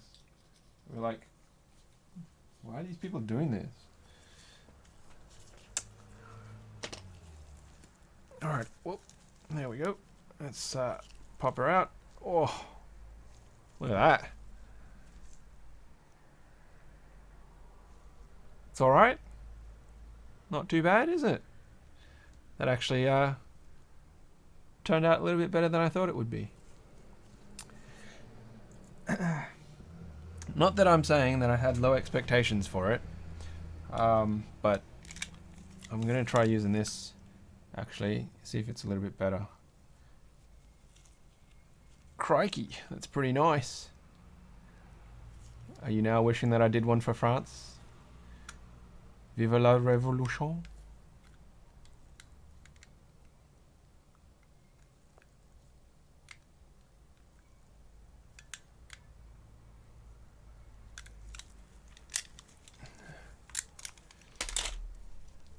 Okay.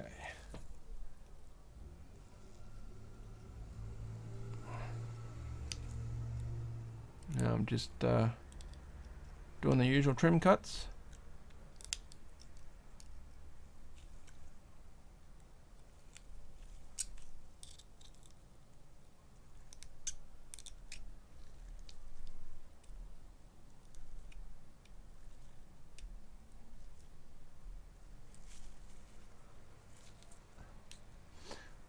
Well, we can do a French one if nobody else comes up with a better suggestion for the next one, since we've got a Dutch one going now. I suppose technically French colours are the same as American colours too. It's just a different use of the colours and the arrangement. So, but that's the same for like British and a whole bunch of other countries that use the red, white and blue. There we go. So inside looks pretty good. There's a Canadian mustache right there. Right, let's see how well this cleans up. And it cleans up a lot easier. Look at that, just the peels.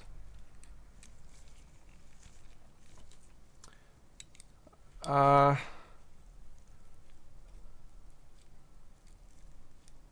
key set that I like Grand Budapest, strangely enough.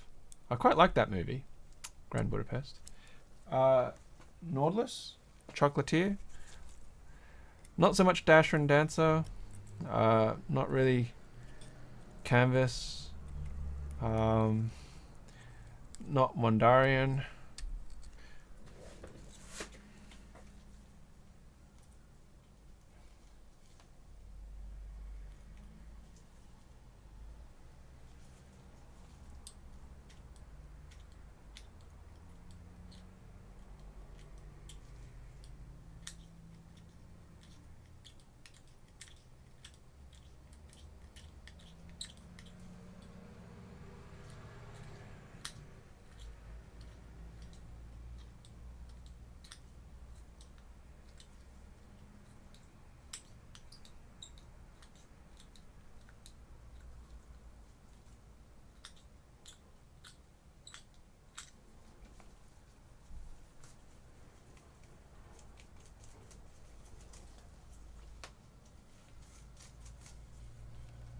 Armenian? What's the flag of Armenian? I don't know it.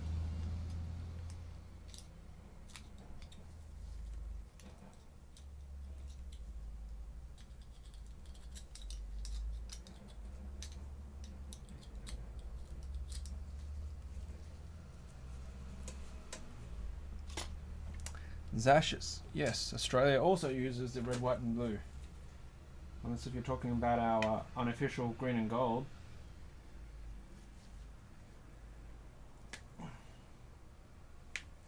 This time they're punching up much easier. So if you're using a 2.0 and you're using an oil method like I am, then I would definitely advise you to give it a very generous amount of lubing every time.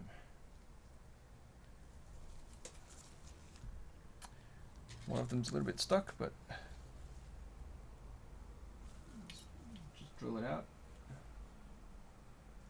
Woo! Gotta be careful when it suddenly gives. I don't want to stab myself too badly.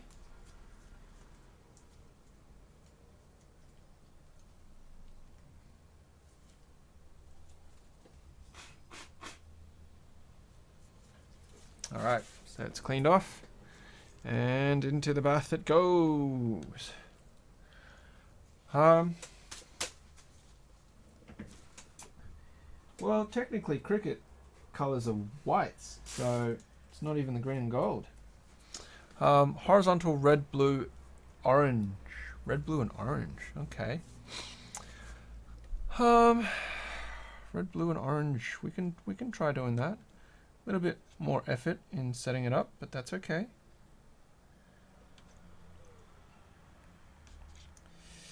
Let's flip that around. So it gets a dunking on the front side. I feel like I should just have a container that's deep enough that I can just sink this whole thing in and take it out. But that would actually require me to have a lot more oil in it compared to this little base pan that I have, which is not really even a base pan. It's just what was it? I think it was rice or something, like a kids meal thing, packet meal. I'm like such a hoarder. My wife is just always constantly throwing away containers and stuff that I keep, but you know, there's a balance, right? If you live or have a hoarder within your life, there's a balance. You're permitted to throw things away up to a certain extent, but sometimes it's useful having this stuff. It really can be useful. You're looking for a container for doing something or other, they'll be like, yep, you got this right here, you can use this. I've got that, it's over here. For all the times that you need random containers. BMO, are those tools available or you made your own? Which tools are you talking about? You might need to be a little bit more descriptive than that. And Thomas, two-toned mustache. What kind of two-tone would you like? What kind of two-tone would you suggest that I apply to this?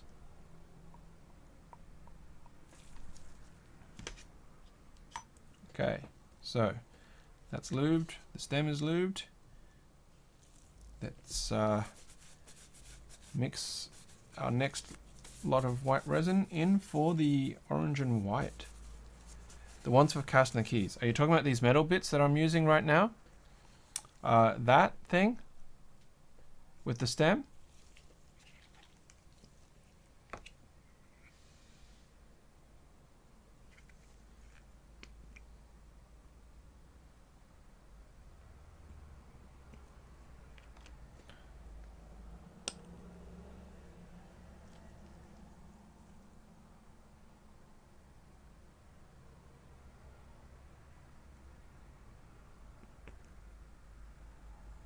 Alright, no worries, Chris. Have a good night, sleep well, and I'll catch you later. BMO, so this and this one down here as well, they're actually called the Synth. You can look them up, and it's not spelt S-Y-N-T-H, but it's $YNTH. It's made by, it's a collaborative design that was actually done from Binge of Hungerwork Studios and Tech Keys. I think a guy called Michael from Tech Keys. There's been a couple of different versions and iterations out there, and right now it's the version 2.0, which is the one that I've been using, this one down here. It's, as last I knew, it was actually out of stock. So if you wanted to pick one up, it's something that you'd have to look around on the secondhand market. That said, you could probably design and make your own. And I know that somebody else had actually started making their own knockoff versions of it with slight design changes. And it's a little bit sad in that the fanboyish way that the community can be, they kind of jumped up and down on him. And, you know, Binge got dragged into it as well. And he was like, well, you know, there's a lot of things that went into the design and creation, and there's a lot of effort that's involved. And like, while he can't technically stop somebody from making their own version, they are essentially piggybacking off the effort that was put into their own design and creation of the synth. So yes, you don't want to stifle development, you don't want to stifle, you know, creativity, productivity, but at the same time paying your respects to the people who actually put in the effort and the time to come up with what you're basing your work off is always nice. And it's just a simple respect thing, especially in a small community. So you can create your own if you really want to. It's not hard at all, but of course people would definitely appreciate it if attribution was made to the right people and credited for their efforts and design and stuff like that.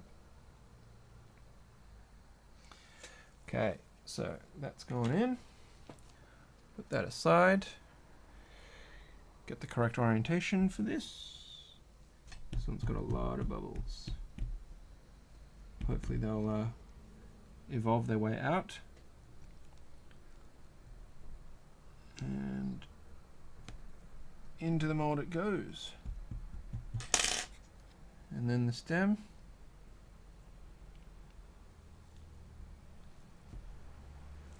And there it goes. Okie dokie. On to the next color. The white one. So if you're talking about the mold is made from silicon. So I use Lego pieces, straight up Lego pieces. I build a box, and then I put the actual master that was crafted using the synth into that Lego box. I mix the silicon and I pour. Sets it, and then I demold it, and that's actually what that mold is. Okay? Pretty straightforward. The pink one. Alright, so far, this time round, we've done the Canadian one, we've done the Miami one, and I've just done a straight porcelain one. So we've already done blue mustaches, we've done the hot pink, we've done some red with the Canadian ones. Now I'll show you the ones that we did previously as well.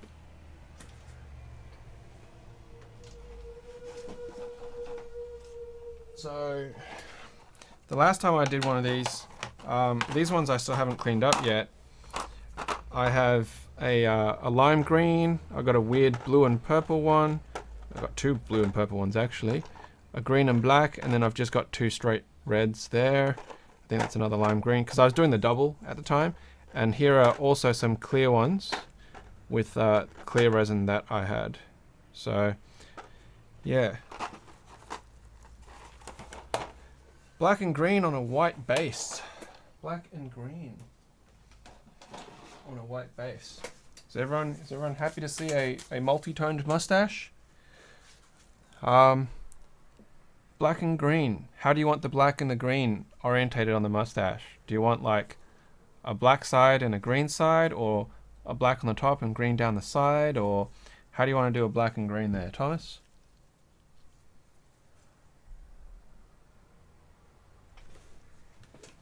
I'm gonna find. So I've got a couple of greens. I've got an emerald green, so you can try and kind of see the emeraldy color there, maybe. And then there's what's called Kelly green. It's a bit more of a bluey green, that Kelly green.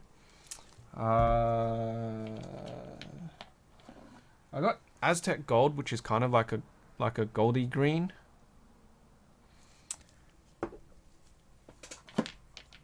And I'm going to find the black. And there's jet black. black on top and green on the side / end. Okay. We can try that. Which green do you want?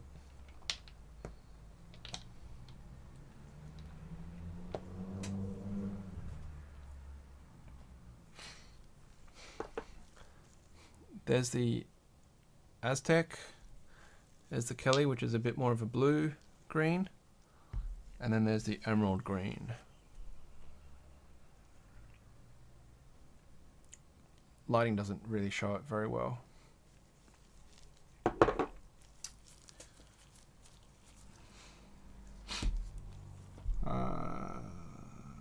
Let's do the black on top while you guys decide on what green you want. Gotta tell me which green you want. The Kelly? Okay, so it's going to be a slightly bluey green.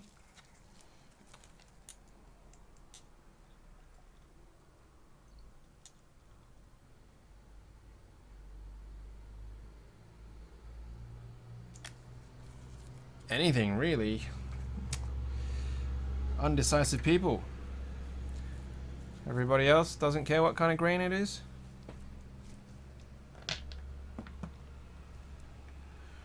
Alright, so let's go with 1 drop and 1 drop. Let's do the black first. Black's very strong, very potent. Mixing it up in my little palette here. I actually have some glow-in-the-dark powder as well, so we can do something with that. I've got some like gold dust and I've got some pearlescent dust as well. So I haven't sort of pulled them out yet, but they are definitely options if people are interested in having that as part of something.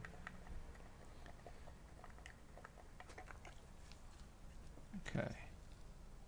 So we're going to go with black on the top.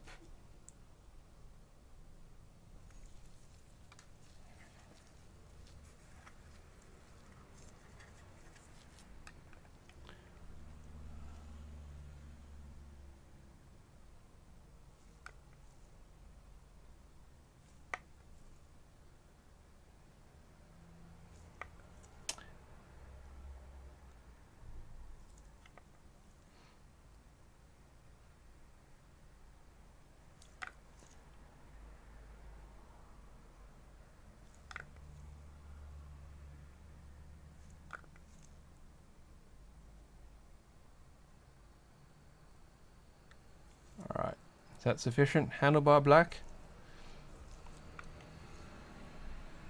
So let's just fill that in. A bit more depth behind it.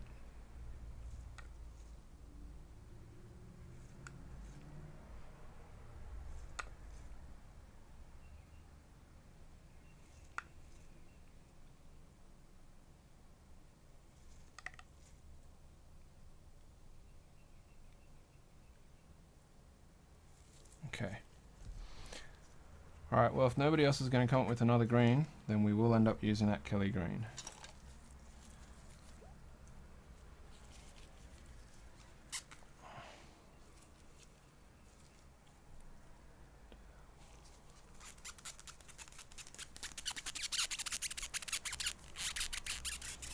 That making anybody's skin crawl? That squeaky sound?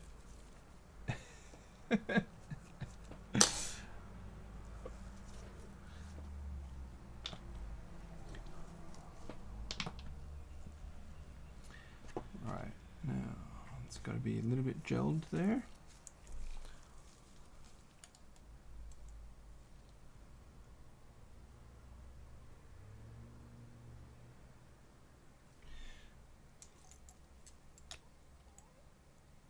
What is going on here? Oh, it would seem like my sucker's not working. Alright, I'm just going to have to manually touch that down. These were just cheap little dropper bottles that I got on eBay. So the fact that one of them is not working very well does not surprise me in the least. 2. 1, 2. Okay. Now hopefully the black's not going to move too far and bleed into the green. So then the whole thing is just going to turn black.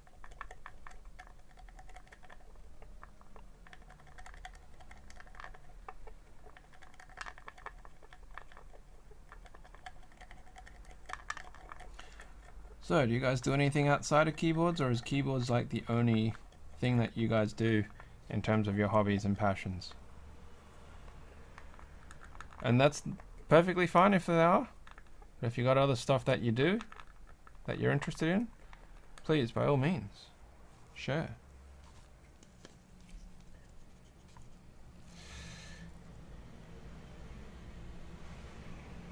Ugh. Accidentally contact a little bit of that black, but that's okay.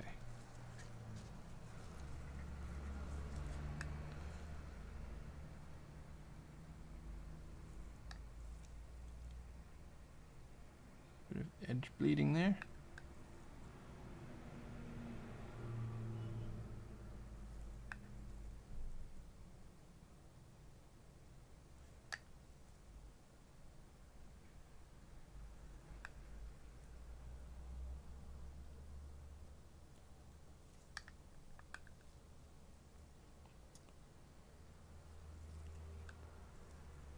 Chat's gone very silent.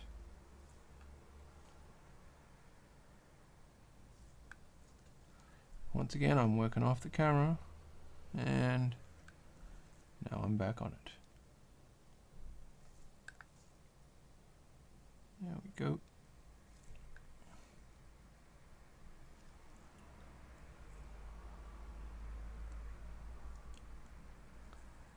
The black is bleeding into the green a little bit, but that's okay. Rightio, there you go. It's black and green. You pimp your desktop. What do you do to pimp your desktop, man? Like, are we talking custom water cooling with, you know, open tubes and different colors and stuff like that in it, or how do you define pimping a desktop?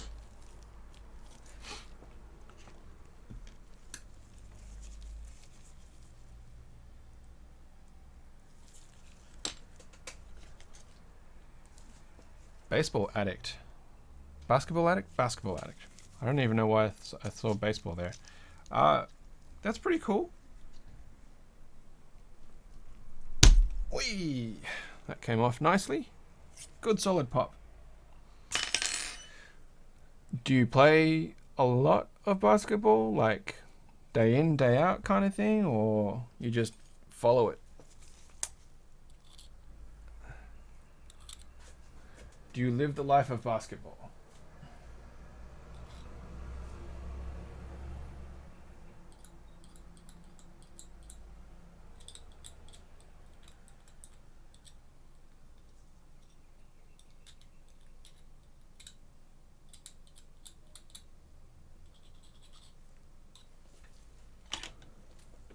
Ah, Linux desktop customizations. I see. Aussie basketball is becoming pretty good. Well, I know we've got some players who are actually in the NBA now, or at least used to be. So I guess we must be coming up to some relative standards. Our international competing basketball seems to be alright.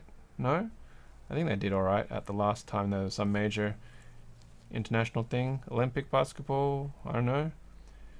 I don't really follow basketball. My brother used to, though. He used to play, and because he's a lot taller than me, and he actually ended up getting a referee qualification too when he was younger, and he used to referee basketball games. Doesn't do that now though, but once in a former life. Rightio.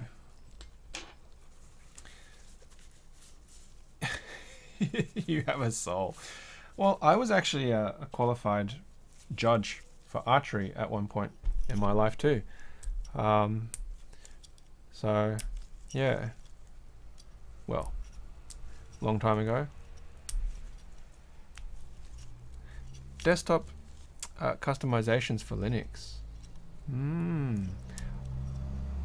I know what Linux is. I've never really had to use it, but yeah, I know lots of people who use it, just not me.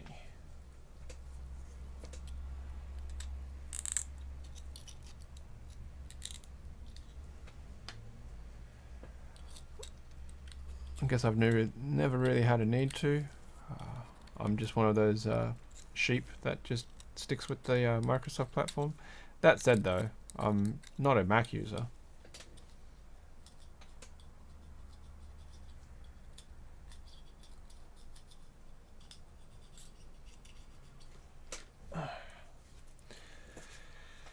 Why is he a saint for reffing?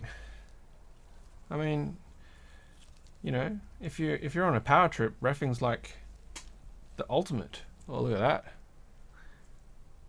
That looks kind of creepy with the white mustache. It's like a white beard, really. It's let's see how well this one comes off the mold.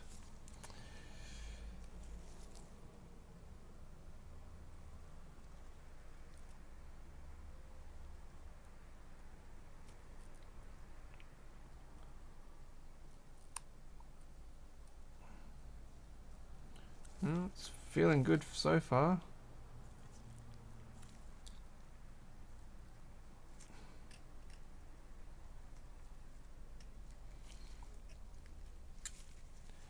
Once again, I'm working off the camera.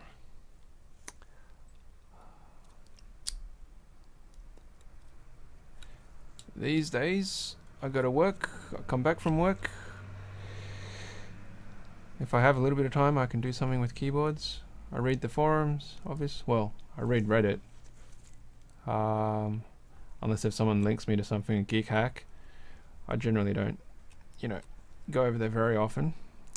Sometimes Death Authority, same thing. If someone sends me a link, might play a little bit of something or other, some games, have dinner, and then play with the baby a little bit, depending on what she's like in her mood, and then it's bedtime and back to the usual grind again. So I don't have a lot of time these days anymore for a lot of activities that are not something I can do from home. So maybe when my daughter's a little bit older and financially we're a little bit better positioned, I might be able to venture out again. Maybe one day. One can hope, one can dream. There we go. Oh, that cap is still behaving a bit soft, but I can leverage it and it's off. Looks alright. There's some bubbles on it, but you know what? I'm okay with that. I'm happy with that. Congrats on the child. Well, my wife does all the hard work. I'm just the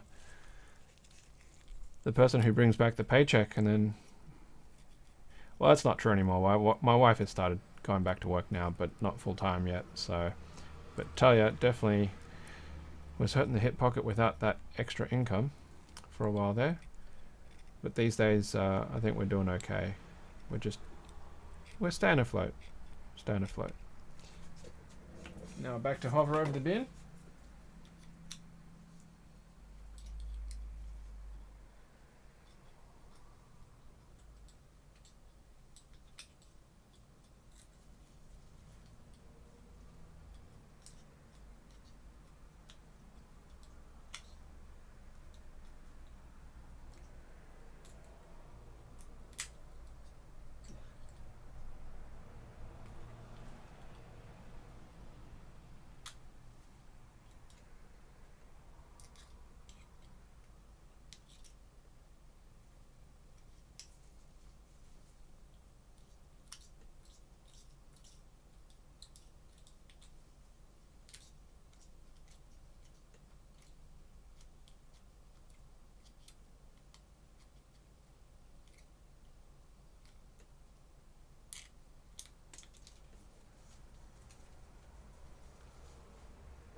Okay, now punch bits out.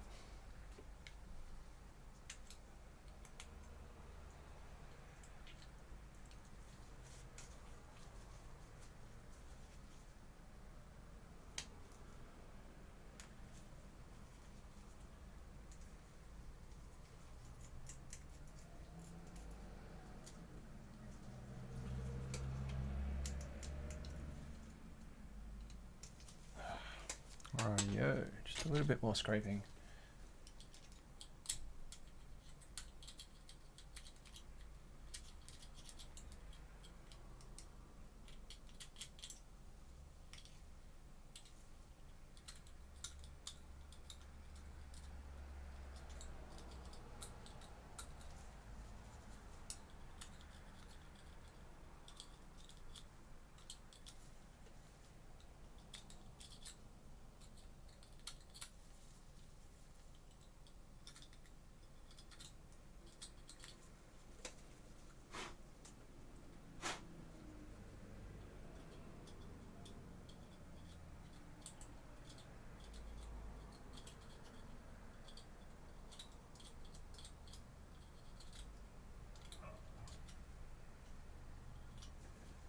Okey-dokey.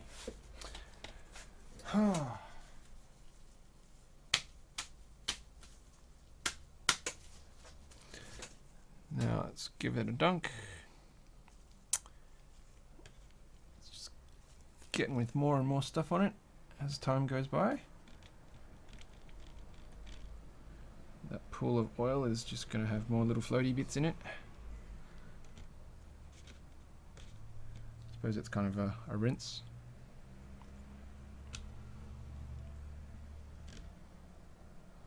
An oil bath rinse.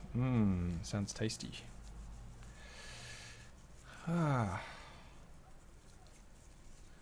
Give it a wipe down, take off the excess. Probably don't want to take off too much of the oil, otherwise it would defeat the point of why we even oiled it in the first place. But enough that it will still do the job.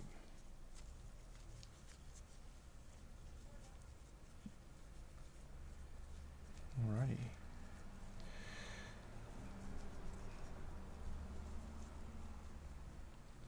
Okay, nice and glistening.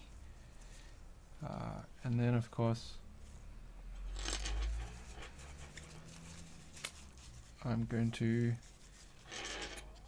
lube up that slot to stop any resin from getting inside it. There we go. And we're ready to go. We are ready to go again.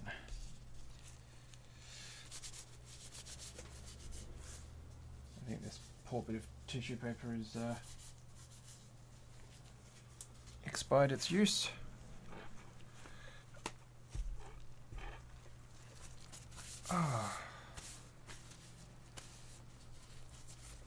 Rightio. Let's get mixing.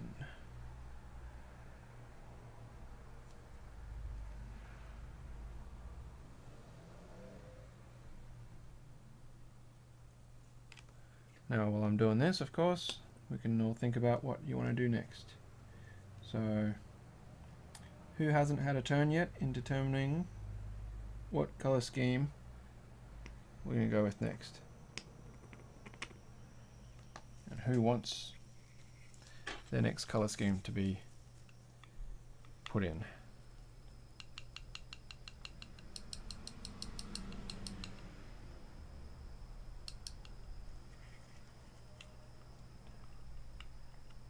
Anybody? Nobody?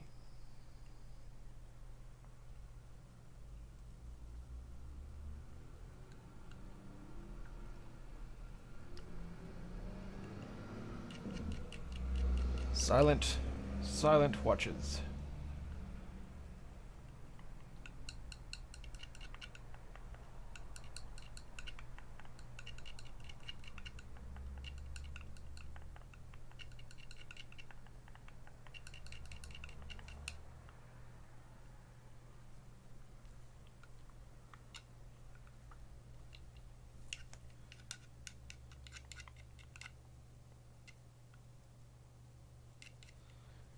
So October also, by the way, is Mental Health Month, and I think it's just as good a time now to mention it, because one of the things that, of course, Movember supports is mental health. So, but it doesn't matter if you're male or female, you know, and it doesn't matter that it's October, November, or any day of the year, mental health is really important. So there's plenty of resources out there. I don't know exactly for the ones in other countries, but in Australia we have a whole bunch of different resources for mental health. Are You OK Day is one day of the year that they actively promote it. But at the same time, we have organizations like Beyond Blue and the Black Dog Society and things like that, whose entire purpose and existence and lifeline is to help you out if you're having problems, if you need the support and help, because your mental health is very, very important. Okay? A lot of people, when they're suffering mental health issues, are fearful for asking for help because they think it will make them look weak. That is the kind of thing that you have to get your mentality away from. It's not an issue of weakness. 1 in 5 people will suffer a mental health illness.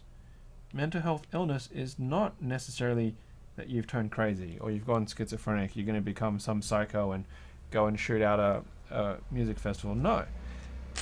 Simple things can be and often are part of mental health. Okay? For example, depression, clinical depression, is actually simply diagnosed as when you are affected by your mental health that you cannot function and do what you normally do on a day-to-day basis for longer than 2 weeks. So if you're in that situation, you actually have depression. And while there's no quick cure for any of these mental health issues, there are long-term solutions that can help bring you out, both through resilience, through training, through counseling, and also as last resort in some aspects, medication. So make sure that you look after your mental health, guys and girls. So it's really important, and it affects a lot of people more than you realize, because the people who are close to you, if they see you suffering or if they're seeing a personality change within yourself, then it's going to affect them too. The people you work with, the people you work for, you're not isolated, you're not alone. So it's as simple as just going to somebody and saying, look, I need help, or just going and seeing your doctor, your family doctor, your general practitioner, and saying, I think I need help. Okay? And if someone asks you, are you okay? Is everything all right? Is there something you need to talk about? Can I help you with it? Don't be afraid to say, yes, I need help. Okay? So let's get back to doing some colors now that that's put in.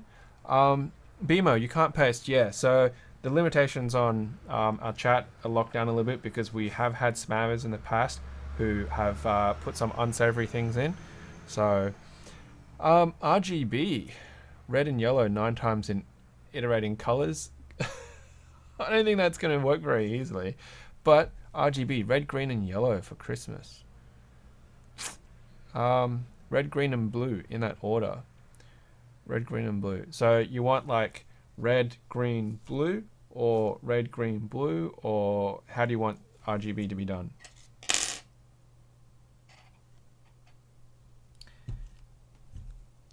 Throw me a bone here, guys. Red, green, blue, RGB. How do you want RGB? Yeah, we've had unsavory characters, and we also have language filters that are also set up for the chat. So some of our regulars, people that I actually know quite well, they've been given mod permissions, which is why it's allowed them to do what Chris was doing earlier. But if you want to paste like a link or something like that, you can just put it in, but you have to break up the actual the HTML, well, the web address, so it doesn't recognize it specifically as a link. RGB, no particular order, no particular way that you want it done? No? Alright, so we already did the scarlet red, so maybe let's do the ruby red, if I can find it.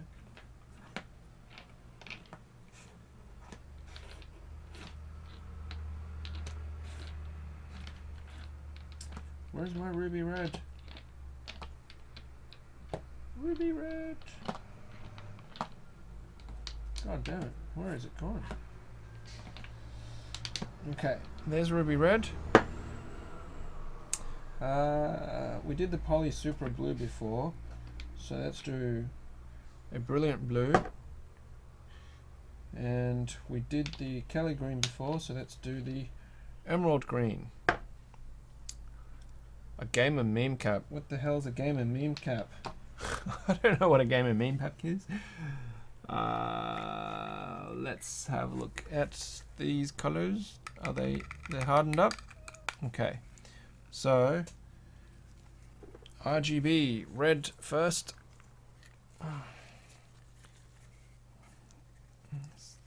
Things are very tightly put on.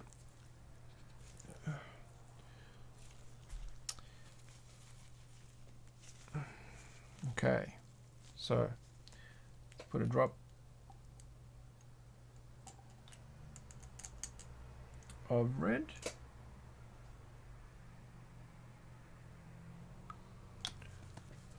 Now, are we talking just the mustache, or are we talking the whole keycap? Are we doing a multicolored mustache like we did before, or what? You gotta let me know quick, because once I start putting this stuff in, it's only got a limited life.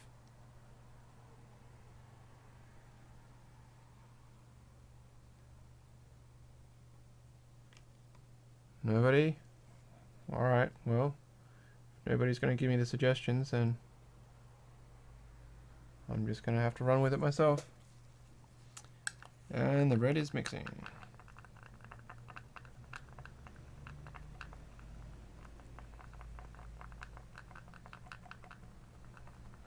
Let's do just the mustache then. We'll do an RGB mustache.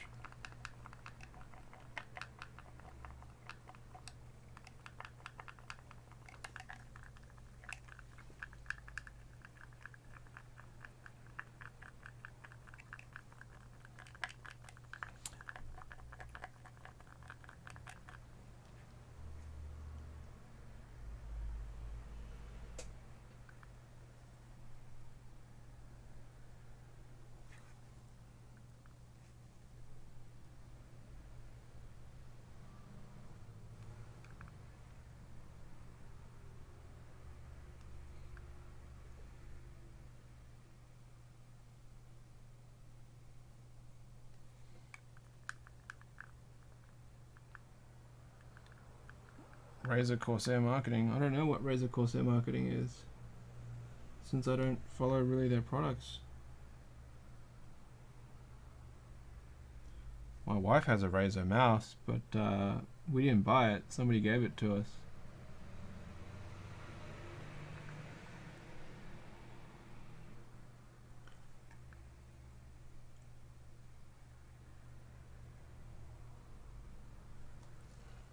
Alright, so I'm going to just tilt that to stop it from flowing into the upper section.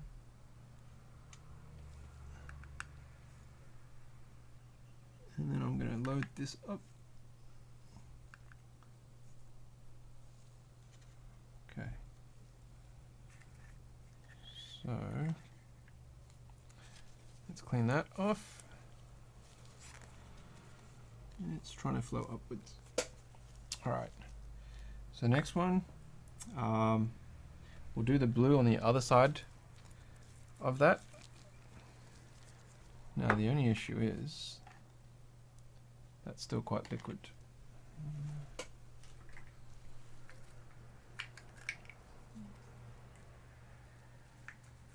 I'll use another mixing cup.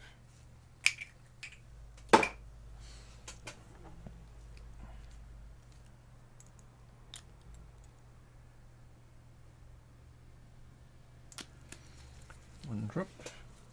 Stuff's pretty potent. Two.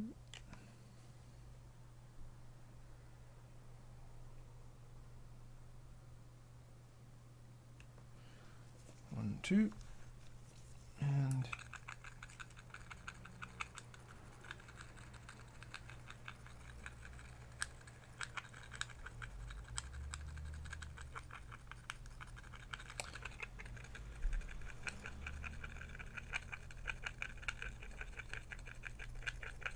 we're down to 6 people watching. That's all right. It's better than 0, right? And of course, our community is pretty small. That's the thing that it doesn't bother me, but I'm curious and puzzled because according to Reddit, we have 200,000 subscribers on Reddit for mechanical keyboards. Now, I know that there's a good proportion of people who probably don't really YouTube or might not even have a Google account, but it's like, why do we not have a mechanical keyboard community YouTube channel that has 200,000 subscribers? Now, it doesn't make sense. Why not, right? Even if some of those 200,000 accounts are sort of, I suppose, Gopher accounts, why would you sub your Gopher account when you don't need to be a sub to actually post in a sub, especially like mechanical keyboards? So it's kind of like, we need to run some kind of campaign that convinces people to go and sub to all of these YouTube accounts that are about keyboards, because that would be amazing. I mean, I would love to have 200,000 subscribers. Who wouldn't, right? That would, put you into rockstar status as far as YouTube channels go. Well, not quite. I mean, it's not 1 million subscribers or whatnot. Like, I watched the Food Ranger, that Trevor James guy, who uses his Chinese to go eating around with his fiancée Ting, and he's just hit 1 million subs, and that's pretty amazing, absolutely amazing. And for his 1 million subscribers, they're actually giving away a trip to China to meet him and Ting and to have 3 days of going around and eating. Like, how amazing would that be, right? It's not really a prize that I could go for simply because of the baby, but it would definitely be a cool prize for people who have the freedom to be able to go to China for 3 days to chill out and eat and meet, an internet celebrity of sorts, a YouTube celebrity. Some of the numbers faked. Well, yeah, you could say and consider that there might be faked membership numbers, but to what point, right? Like, it's Reddit. It doesn't have any real world significance anywhere. Why would you bother inflating a sub? I mean, it's not like we're the Donald here. And I realize that might offend some viewers if they're staunch Trump supporters, but hey, I'm an Australian. Your politics have very little direct reach to me. It has implications, but not direct.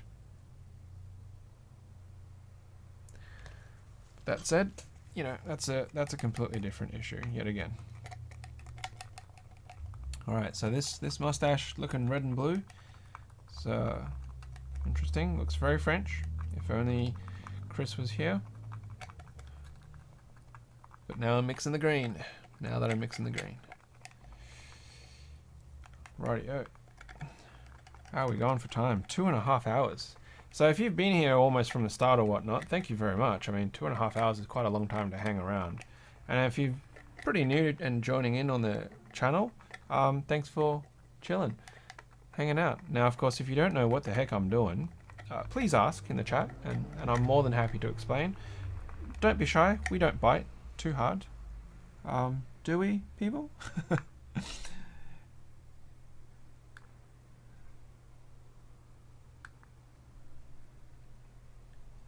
Yeah, that's one of the things that I find really challenging, and I've said this before about also doing the podcast and YouTube, is I'm not very good at self-promoting. So I kind of in a way rely on other people to promote for me. And I know that's a mistake, because one of the things about doing a YouTube or a podcast even is that you really have to push it. You really have to tell people, hey, hit that like button, hit that subscribe button, hit the bell icon so you get notifications when we have new videos, hit the share button, that kind of stuff. But like, I don't like being pushy, if that makes sense. So sure, I make the suggestion, but I don't really go to extreme sort of measures to ask people to do it. Obviously, if you do like our stuff, we would definitely like the likes and the shares and the subscribes. But at the end of the day, I do this because I enjoy doing it. I do this because it's kind of fun to see what else is out there in the community and how people might benefit from my experiences and who might not necessarily have the resources I do to play around with this. So yeah, but every little bit helps, of course, and everyone's support makes it worthwhile for me to put the time and effort into doing these things. Okay, so that is sufficiently hard. Now that we've done the RGB right there for you guys, and let's pop this one out.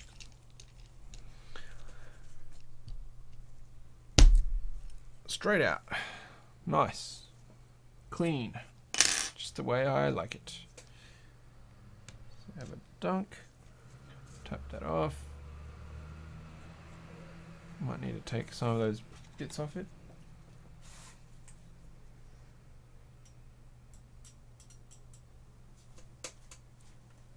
Okay. Let's oil up everything.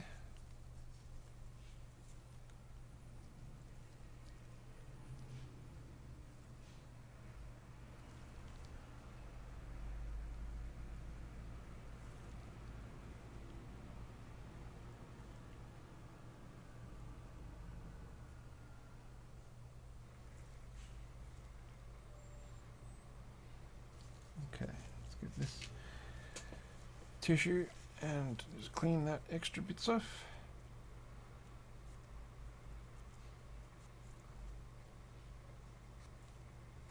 Rightio. So that's done.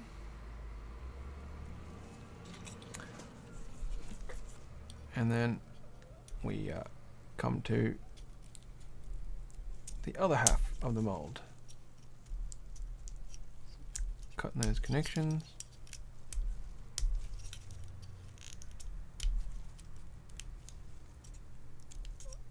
Just going to push those up. And break those bits out. And then good looking stem.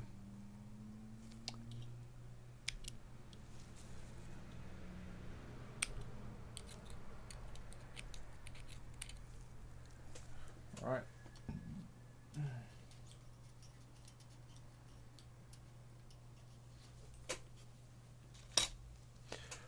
Time to demold. And there we go. Green and black. Oh, it looks all right. Oh, I had a little bit of a splash get up there, but looks okay.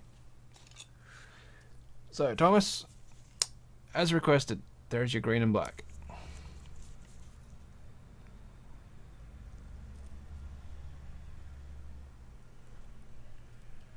Now, I'm going to separate it.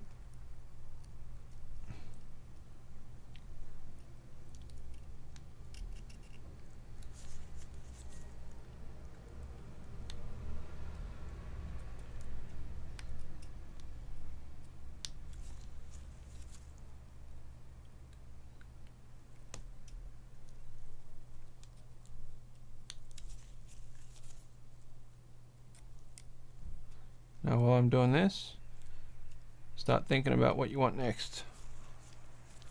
And if you guys don't have any thoughts, well, dang, I'll have to start thinking.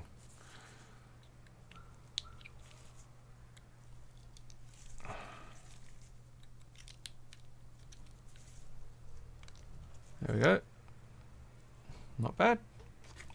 Alrighty. Now to clean up the mess. See, it's coming up alright this time around. It's not too bad. That said though, how well oiled it is definitely affects how much sticks to and the patterns that it produces as well.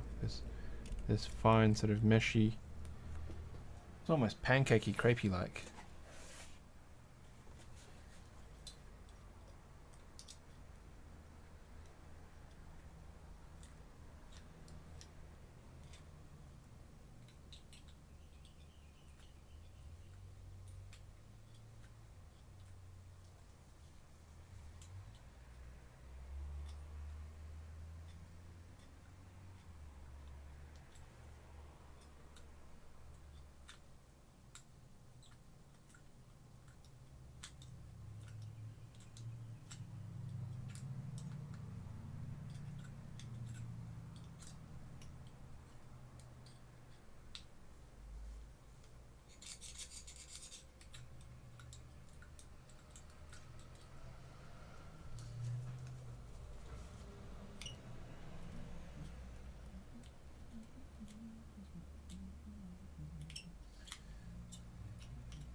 Alrighty.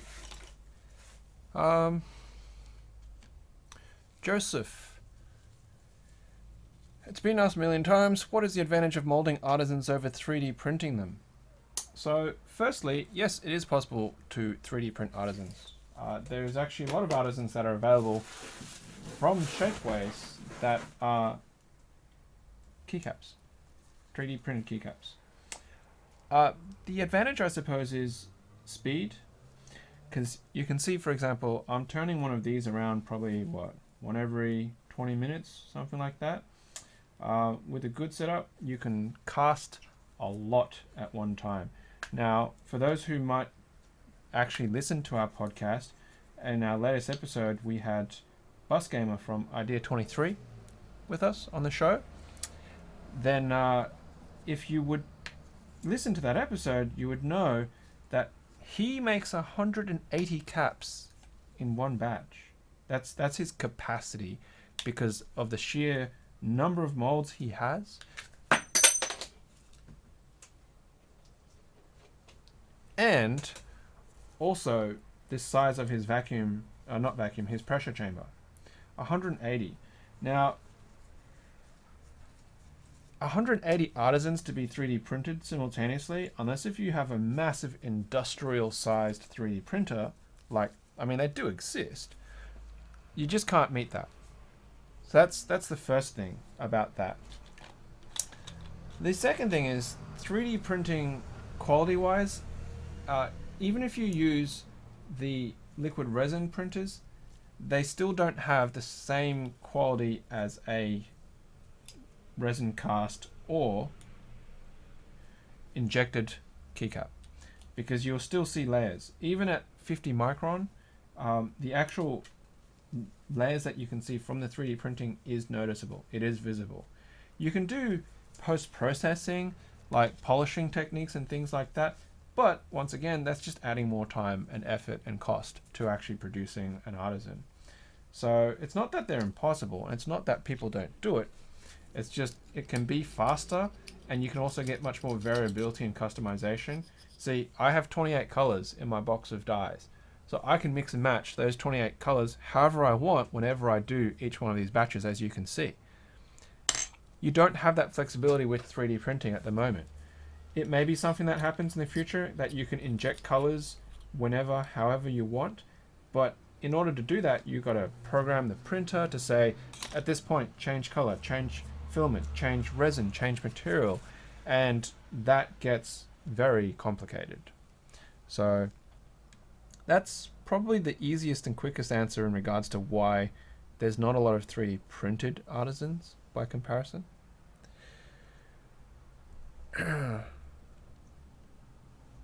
Front face, smile with white background, sides light blue. Okay.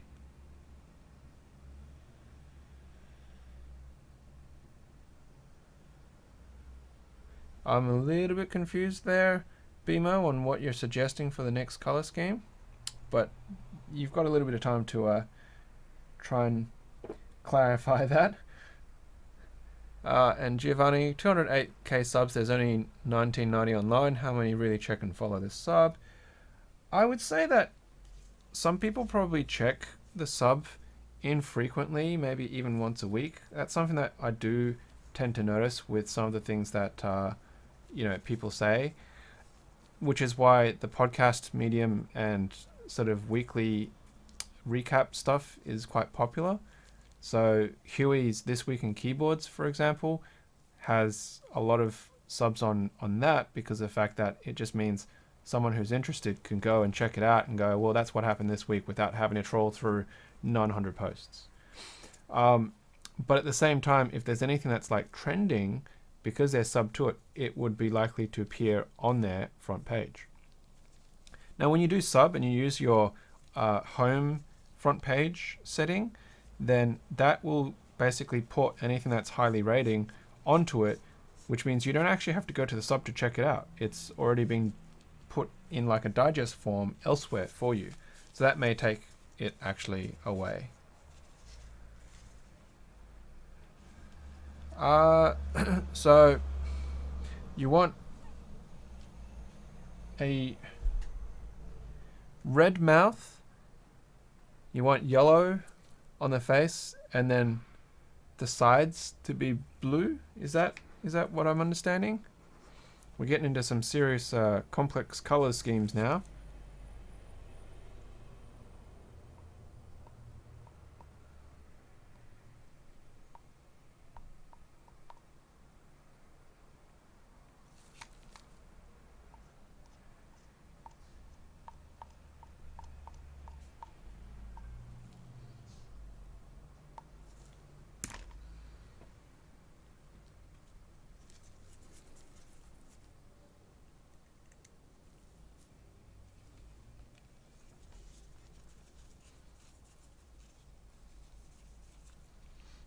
Okay, I'm still kind of confused though what you mean by the smiley face, because I mean there is a mouth technically on this. Let me just hold up the cap, and then so this one has no coloring on it, but you basically want the sides blue. Is that what you mean? Just the sides are blue, and then the rest of it's just white? Is that kind of what you mean?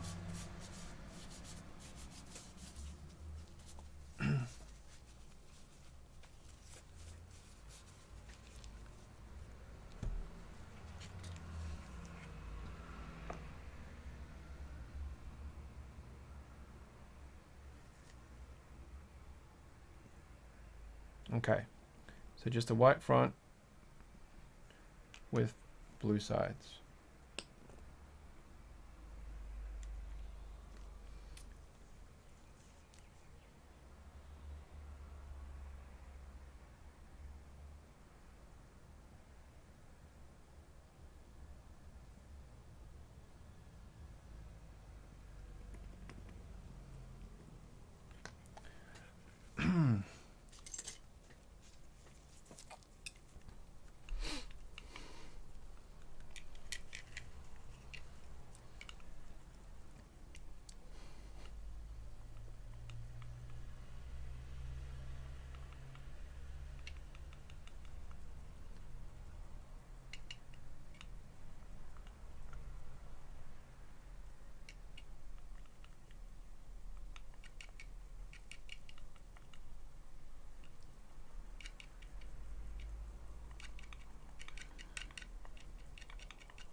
On the next podcast, Keycaps with little towns inside. Well, I mean the podcast's audio, so it's kind of hard, unless if you're talking about the live stream when I do podcasts while I talk. Little towns inside. Encapsulation is not really something that I have available to me because I don't have a pressure pot, so I can't get water clear things. So that's not likely. But if you're talking about what Jelly Keys has done with that Seaside Resort keycap,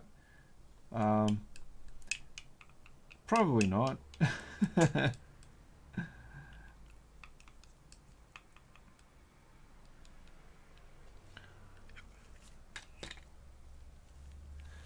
I do actually have some ideas for keycaps. It's just having the time to make and create sculpts, for example, is one issue, and then of course time to actually cast is a separate issue. But then on top of that as well is cost of materials. So I don't actually have a lot of free cash, and like we get sponsorship, for example, from Idea 23, which covers our podcast hosting costs. So there's not really a lot of fat, if anything, on that, if you can call it fat. We're certainly not exactly profiting from it. And Chillcap's coming on as a sponsor has been really great because they're covering the keycaps that we give away with the board logo on it, as well as the actual postage cost for them. So that's been really good. And Novel Keys obviously just coming in. Not Novel Keys, shit. Novel Keys, you should be a sponsor of the show. But no, it's Kebio. Kebio, have donated goods for giveaway, and that's their sponsorship that we're doing with them. So this material is not cheap. Anybody who makes keycaps and artisans can tell you right now it's not cheap. And silicon also is not cheap. So people who do a lot of testing, who do a lot of sculpts and lots of castings and stuff like that, a lot of mold making, generally if they're actually on the market to make artisan keycaps, they kind of need to get a certain rate of return before they can put out another product, otherwise it's just really expensive. So okay, nobody else has said anything, so BMO, looks like this round is yours. We're going to do the blue sides. White with blue sides. Now we've already used Brilliant Blue and we used the Poly Supra Blue. So the only other blue that I've got left is Royal Blue. So we're going to do the Royal Blue. I really like the Royal Blue. It's a beautiful, beautiful color. So have these all cured up? Yep, they sure have.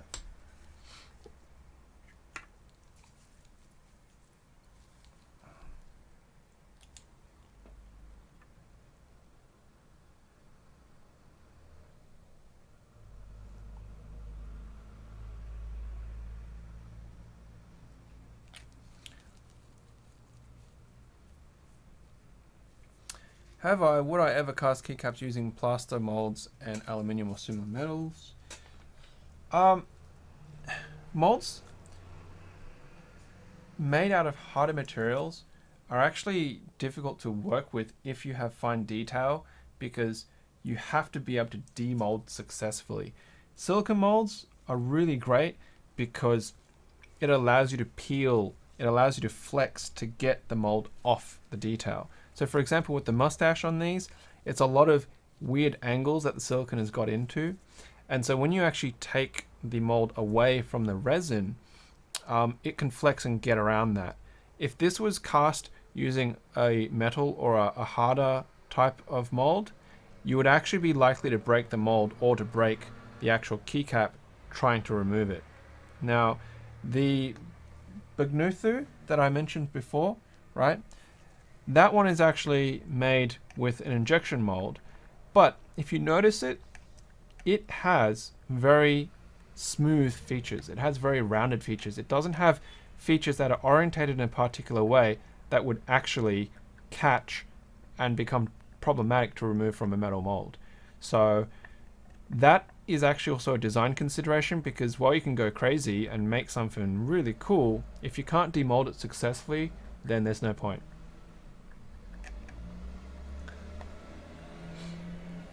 Now, if you're talking about using metal as an actual casting material, I haven't got the facilities to. I have an apartment with no garage, no shed, which is why I do this at my desk. It's also the reason why I don't have a pressure pot, because I would need to have a compressor and a pressure pot. And having a small child who walks around and pulls things off tables, it's a real bad idea, because she could open it and vent it and, cop compressed air to the face and whatever else, and that would be really dangerous. Now, there are people who have done metal casted keycaps. There's a couple of people in the community who work as jewelers, silver jewelry making or other jewelry, and they've actually done casted keycaps. One particular person, I wouldn't say recent, but they actually had a whole series of pictures of a skull keycap that they'd done, and that was actually casted using lost wax casting methods. So no doubt that they've got the original master for the wax, and they can just keep making as many more as they want, but it has been done. So if you want to do it, by all means, I wouldn't mind trying it, but not in my current living environment. It's definitely worth a shot, but you have to think about also the mold. You can actually get molds that, like rubber molds, silicon molds that are temperature resistant for low melt metals. I know they exist. I've just never actually played with them, so because I'm obviously not in a space or position to be casting with metal.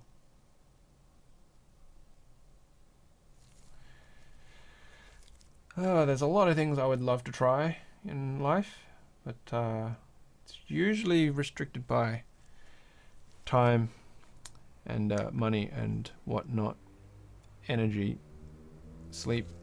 So I'm just doing the sides as you've suggested, Bimo. If it's not what you had intended, well, shit.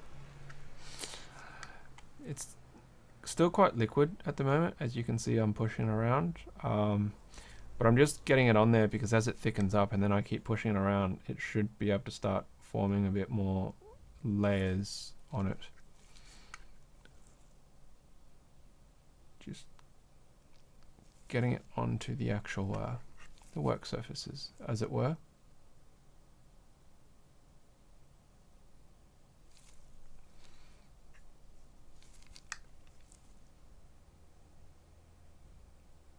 The other thing though with doing the lateral sides is how much of that is going to be visible, because obviously the synth will sit in quite deep into that, so I have to make sure I go all the way down to where the mustache edges are, otherwise there's a risk that it's not going to be very visible on the keycap.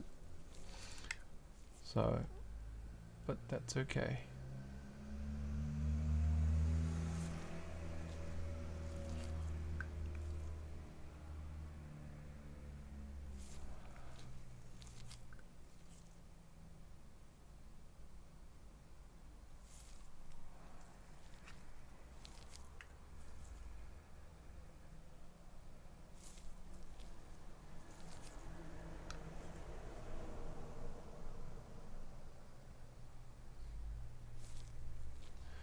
Starting to look pretty good now as I'm adding more in,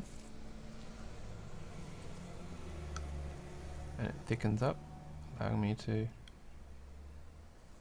build it up more.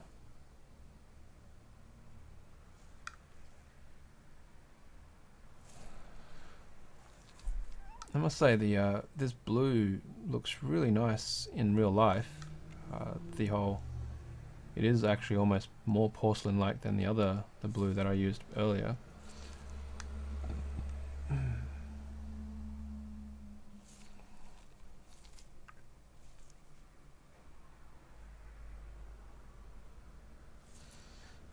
Okay, so that's what it currently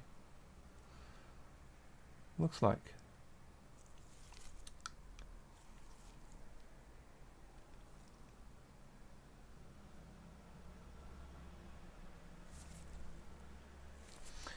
Try and get some more onto this side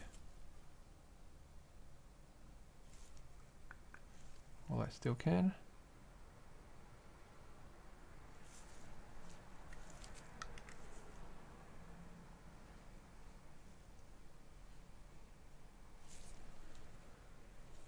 Your cat throws everything he finds on the table, kind of. You know what?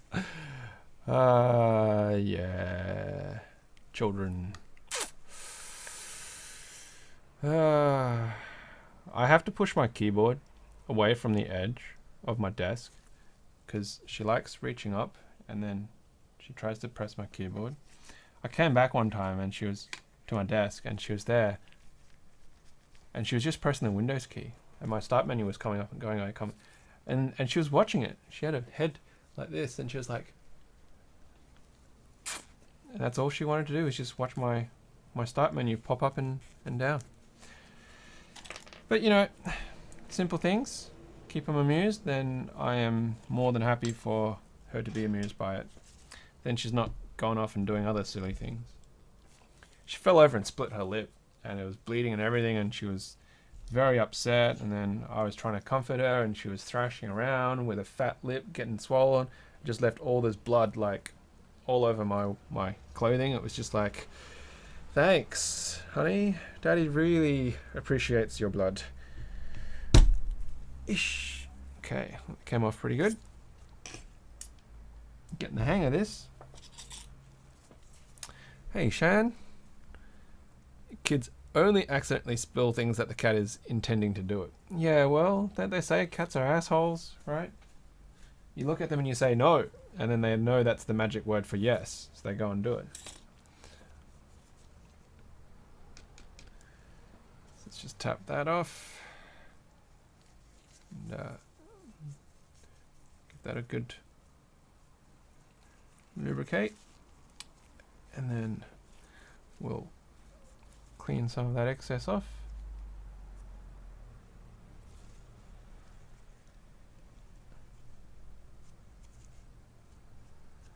So what time is it where everybody is in the world right now? I think it's almost lunchtime for me. But yeah. Obviously I don't know where everybody else is.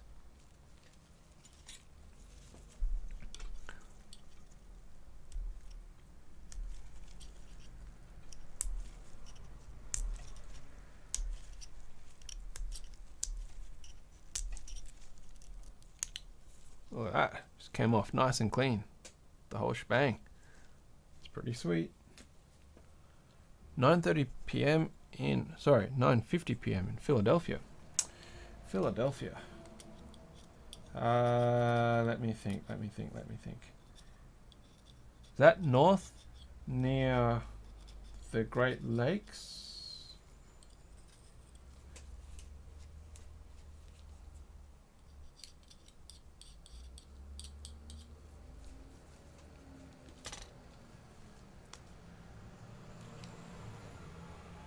Ah, there we go. It's not focusing. Get in focus. There we go. RGB. It's almost like Harley Quinn's kind of Suicide Squad-y look. That one turned out alright. Ah, just south of New York. Okay. Definitely the wrong part of the US. What am I thinking of? Is there a place up that way? Maybe not. I lived in New York for a bit. For 3 months, actually. I stayed the full length of my visa.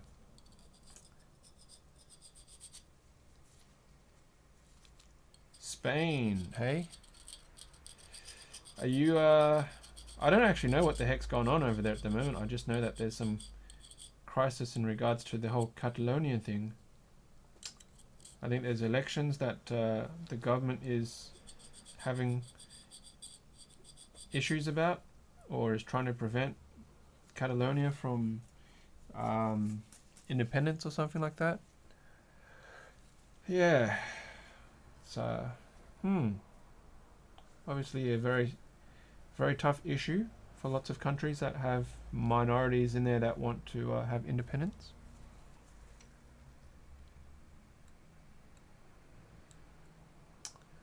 Alright, now let's see if I can remove this cleanly.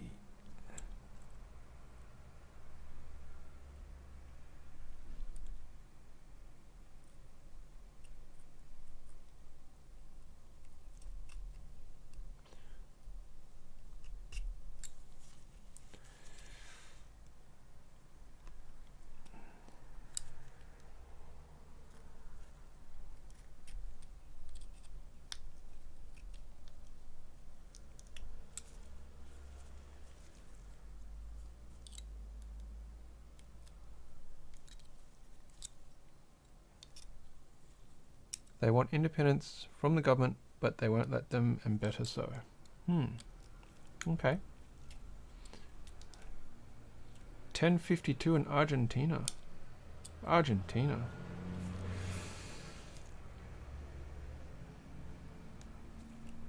I've heard that there's a lot of Japanese heritage people in South America.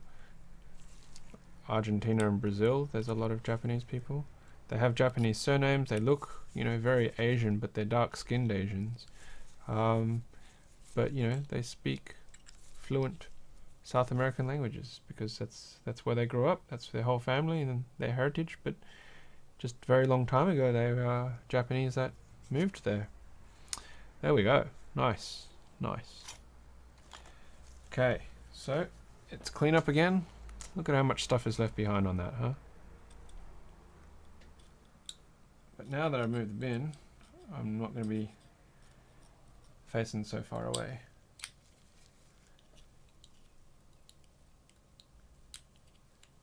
Well, I can't imagine that anybody here is going to be North Korean, but North Korea is basically being the talk of most nations' lips with what do we do?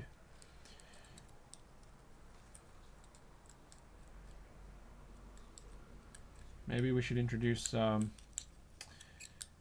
Glorious Leader to mechanical keyboards, and then he can become a fanatic and peace can be resolved with keyboards. Somehow.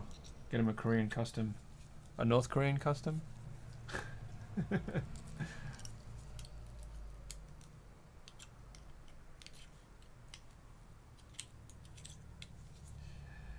Well, people are leaving in droves. We're down to 4 people watching, but that's okay.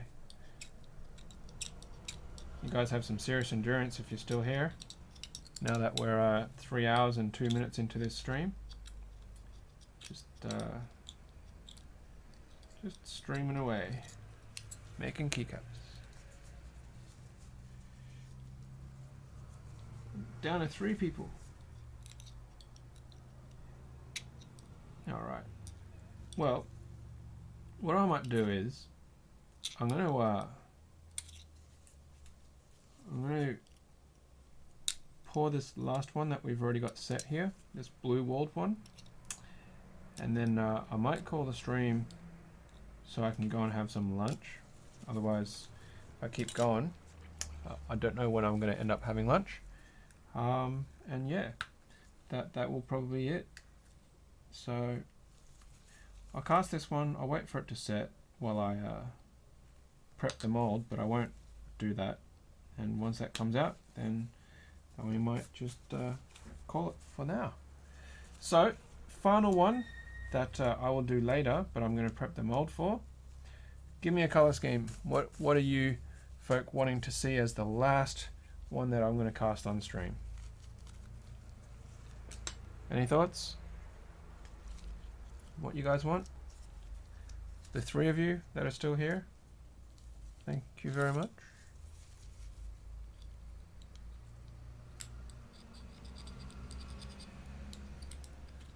No?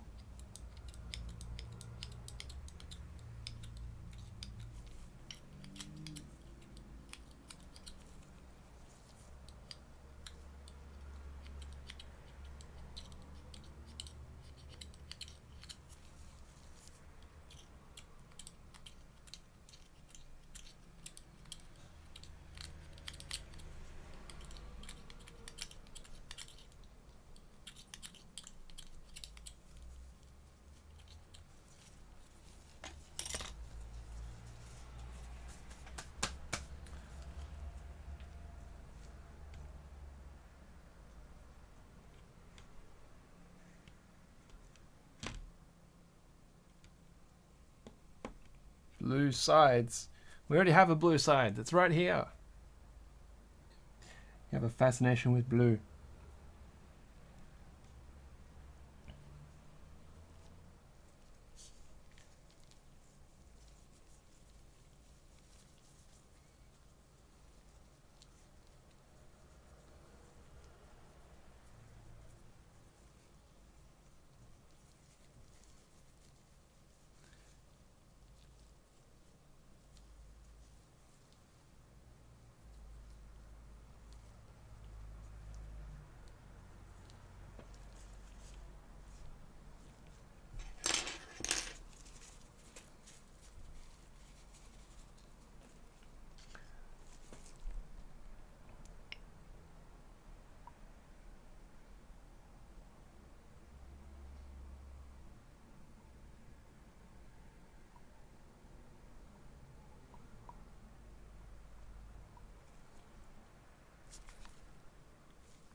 Okay, so that's done.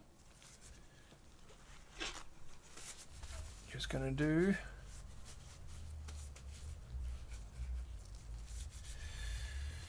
the last pour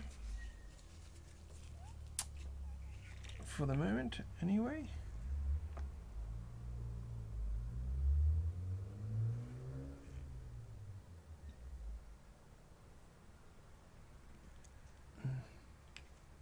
Pink and cyan. Alright. So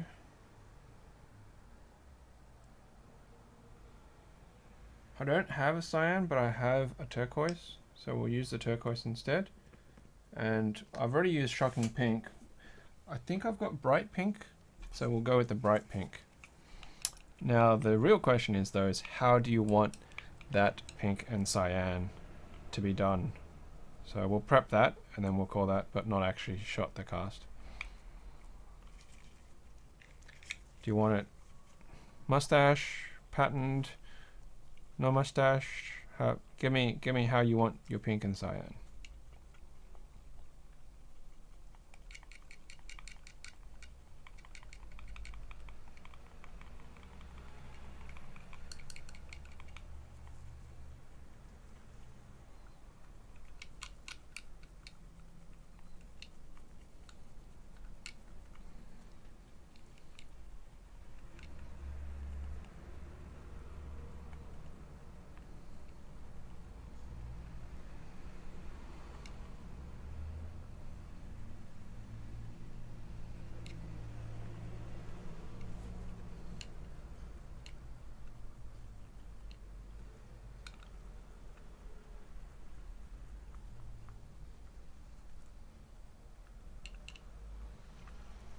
No thoughts? No comments on how you want your pink and cyan?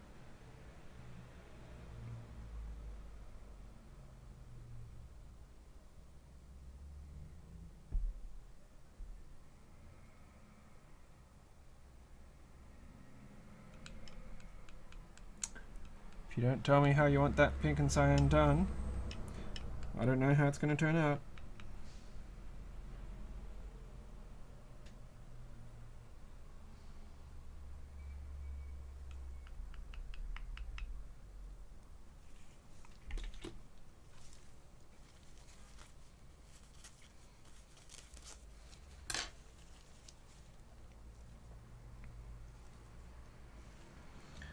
A lot of bubbles in this one.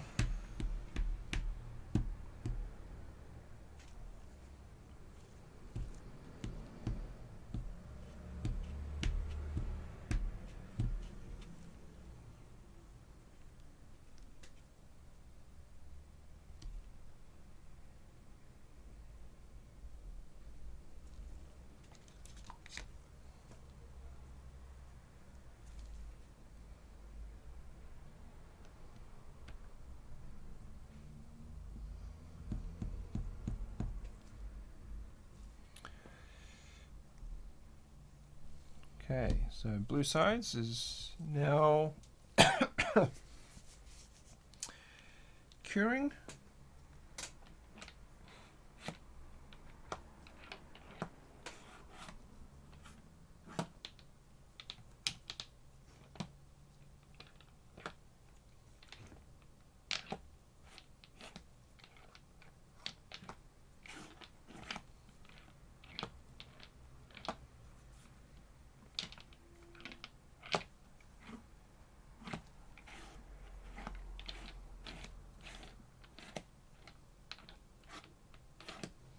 Okay, so I've only got shocking pink and I've got magenta. I do have a red, but the red is kind of like a pinky red as well.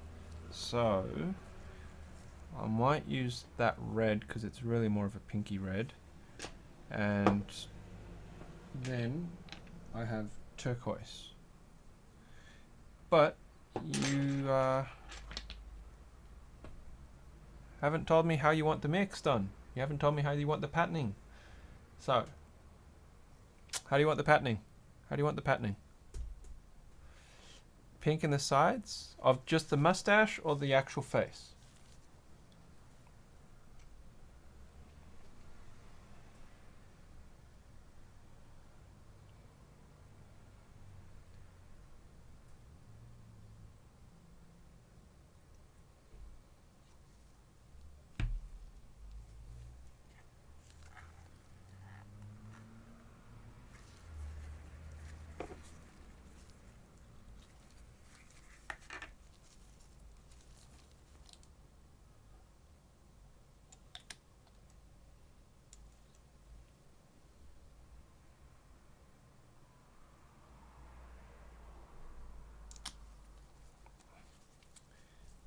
You gotta give me more descriptions. Because that's not enough, Giovanni. Okay, so pink on the side of the face and then cyan in the middle? Or what?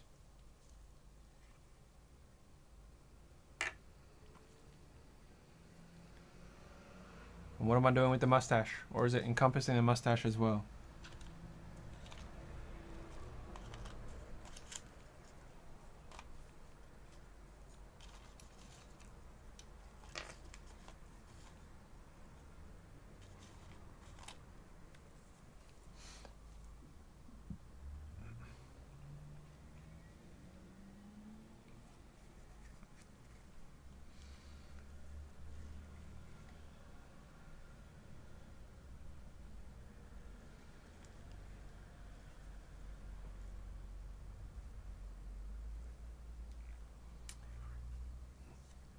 Killing me here, man.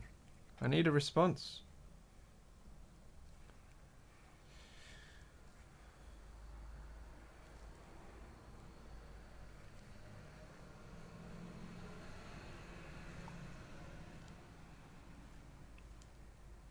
Alright, well, I'm not getting much response, but I'm going to have to go forward. I'm going to start the mixing, so you still got time to tell me how you want.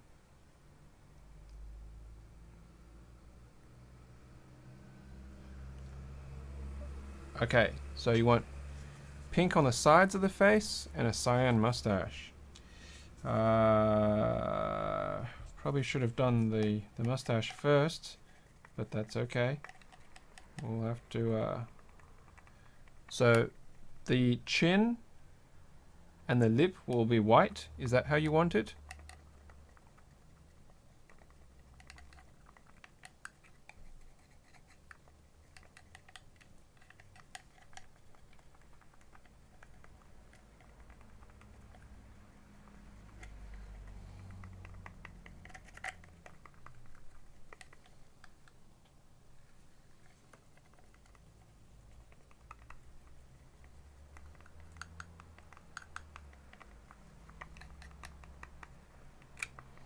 Well, even if it doesn't turn out, that's okay. It's still an artisan cap.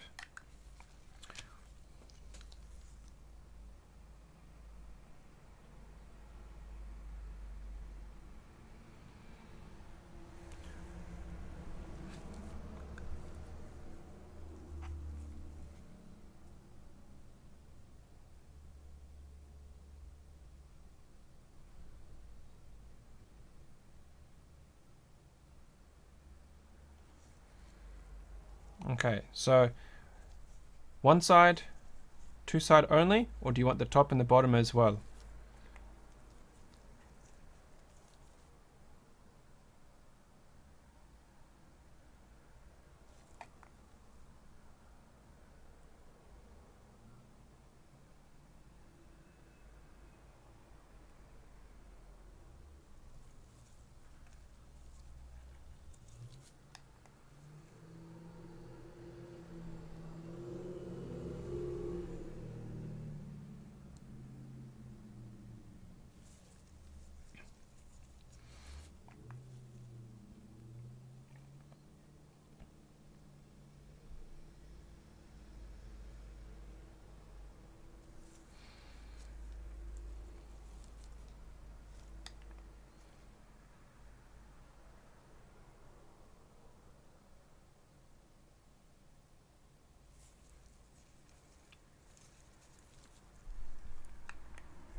We are indeed only of 3. That's okay. It's alright. Top and bottom white? Okay. Let's just leave it as it is then.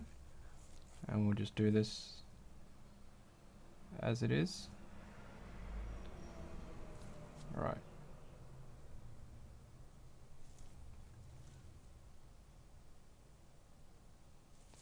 Paint that like that.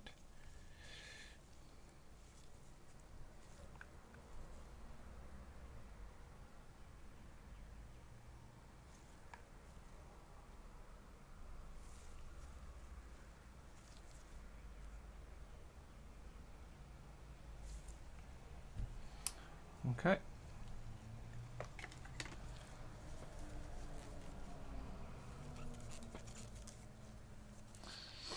Now, let us do the turquoise, because I don't have a cyan.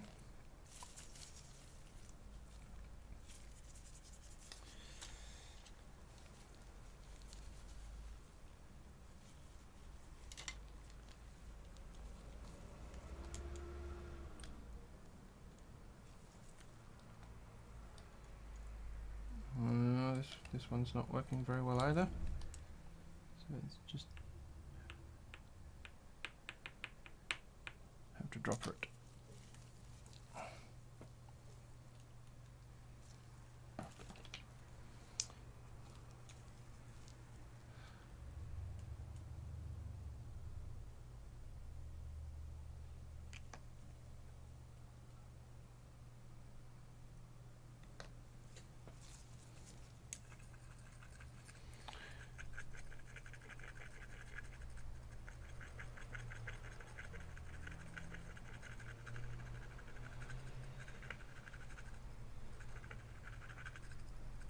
Well, you're not going to get to see this creation, unfortunately, until I probably start posting some pictures of these, since I'm not going to actually do the cast of it. I'm just going to demod that one, and but I'll set this one up, obviously, before I finish off the stream. It's been 3 hours and almost 20 minutes. Alright, so let's start doing the mustache.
Okey-dokey.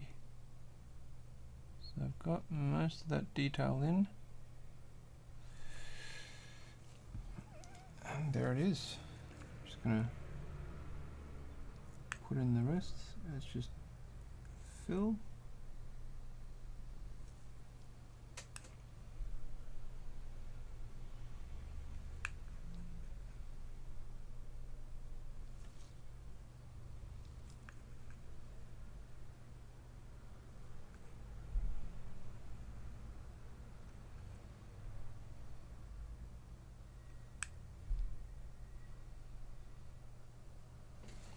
Alrighty, so that's it.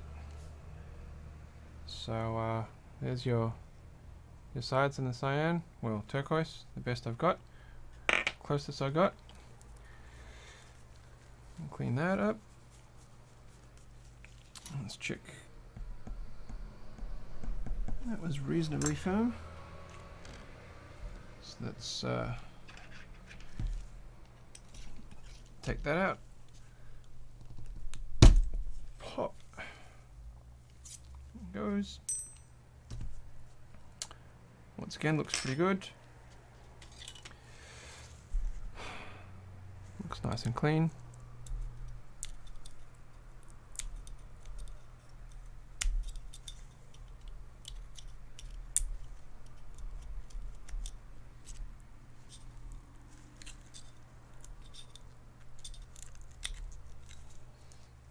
comes. And there's the stem inside.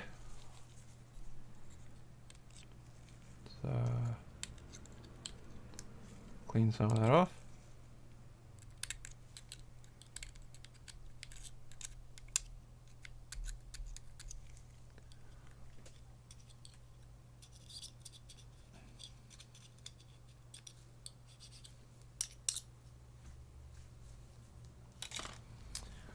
Let's check out. Oh, here, that looks all right.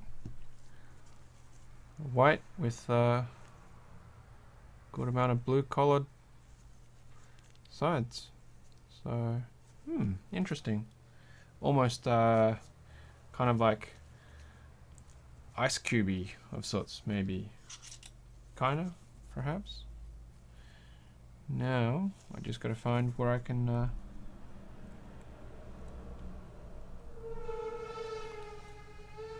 clear it off.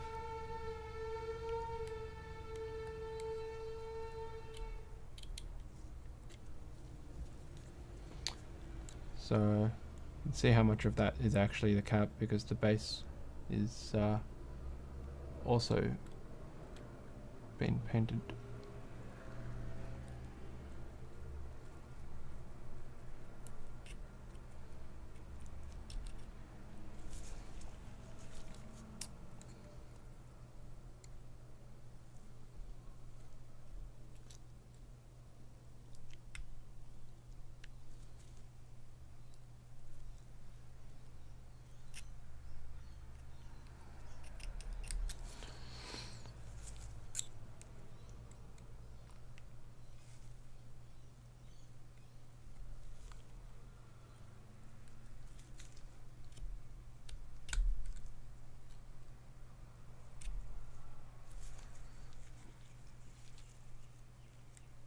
Alrighty, we're almost there. A bit high. Oh, that cut was a bit high. Hopefully I haven't ruined this cap. Okay, so this cap is still quite soft.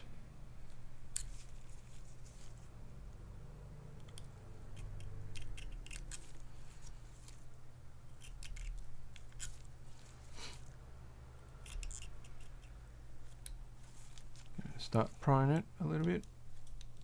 There we go. I hear that little crack. That's exactly what I was looking for, because it just means I've liberated it. And there it is. Look at that. It's like a snowy mountaintop kind of thing. So, rightio. That's it. Thank you very much, everyone, for hanging around. I mean, there's only 3 of you left, which, hey, it's better than none, right? Really appreciate it. So I hope, you know, you found the stream to be at least entertaining in some parts. I don't know of any other artisan makers at the moment who actually stream their artisan making and asks the audience for color choices. Now, of course, that might be a creative thing. They want to have absolute control, or, you know, they might disagree with potentially what people are suggesting. But at the end of the day, for me, I'm not too fussed about doing that, simply because, well, the caps are for the community. I mean, these caps are going to be offered as part of fundraising for Movember. So at the end of the day, if people say these are shit and they don't like the colors, well, it's not because I chose them, it's because you chose them. It's because the community members actually came up with them. And if they don't sell or nobody's interested, well, okay, that's just feedback to the community that you guys have really bad color choices. And I take no responsibility for that whatsoever. But no, in all seriousness though, thank you very much for hanging out with me, for those who are here. And then, of course, if you're watching this as video on demand and whatnot, thank you for clicking through it or skipping through it, or magically if you actually hung in there and watched the entire 3.5 hours of this stream. So always, of course, really appreciate everyone's support in both this YouTube channel and our podcast. For those, of course, who are watching this relatively recently to when this was recorded, don't forget our 900 subscriber giveaway is still happening. You can find the link to that in the 900 subscriber giveaway video if you're not aware of that. And yeah, now if you do like our stuff and you want to help us out and contribute a little bit, you know, either with donations for prizes, or if you want to, you know, help us a little bit financially so we can get more stuff or pay for postage for prizes and things like that, we have a Patreon and we also have a PayPal me set up. So if you can't find or locate any of those, please just ask, and of course we'll be more than happy to share those details with you. As for your color BMO, you never know. If you liked it, then there's a chance that somebody else might like it too, right? There is relative appreciation in the community, I'm sure, for different colors by everybody. I mean, there's colors and things like that that I've looked at and said, wow, that's really horrible, and then people go and they love it, and that's just individual choice. That's what makes us us. That's what makes us humans and have a personality, because we all have different likes, we all have different preferences. So yeah. Oh, come on, man, I managed to punch them all out except for this one little one right there. Annoying. Well, you're gonna get the drill treatment. So yeah, if you guys have any questions right now, just as I'm packing up, then please ask. Otherwise, once I finish cleaning this out, that's going to be it for today's session.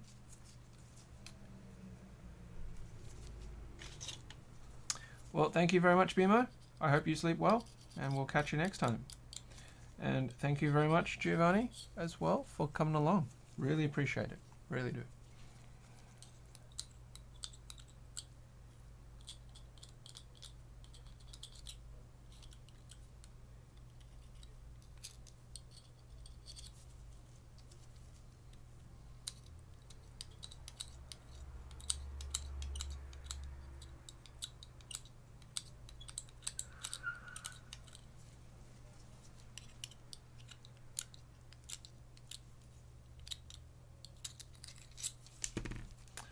Alrighty, so I'm just going to let that sit in the oil. I'm going to take my gloves off. Whew. Nice and sweaty hands under the gloves. Alright, well, once again, thanks very much for hanging out and chilling with me, for those who've been watching. And yeah, until next time, of course, happy clacking. Gotta wait for that delay. That delay.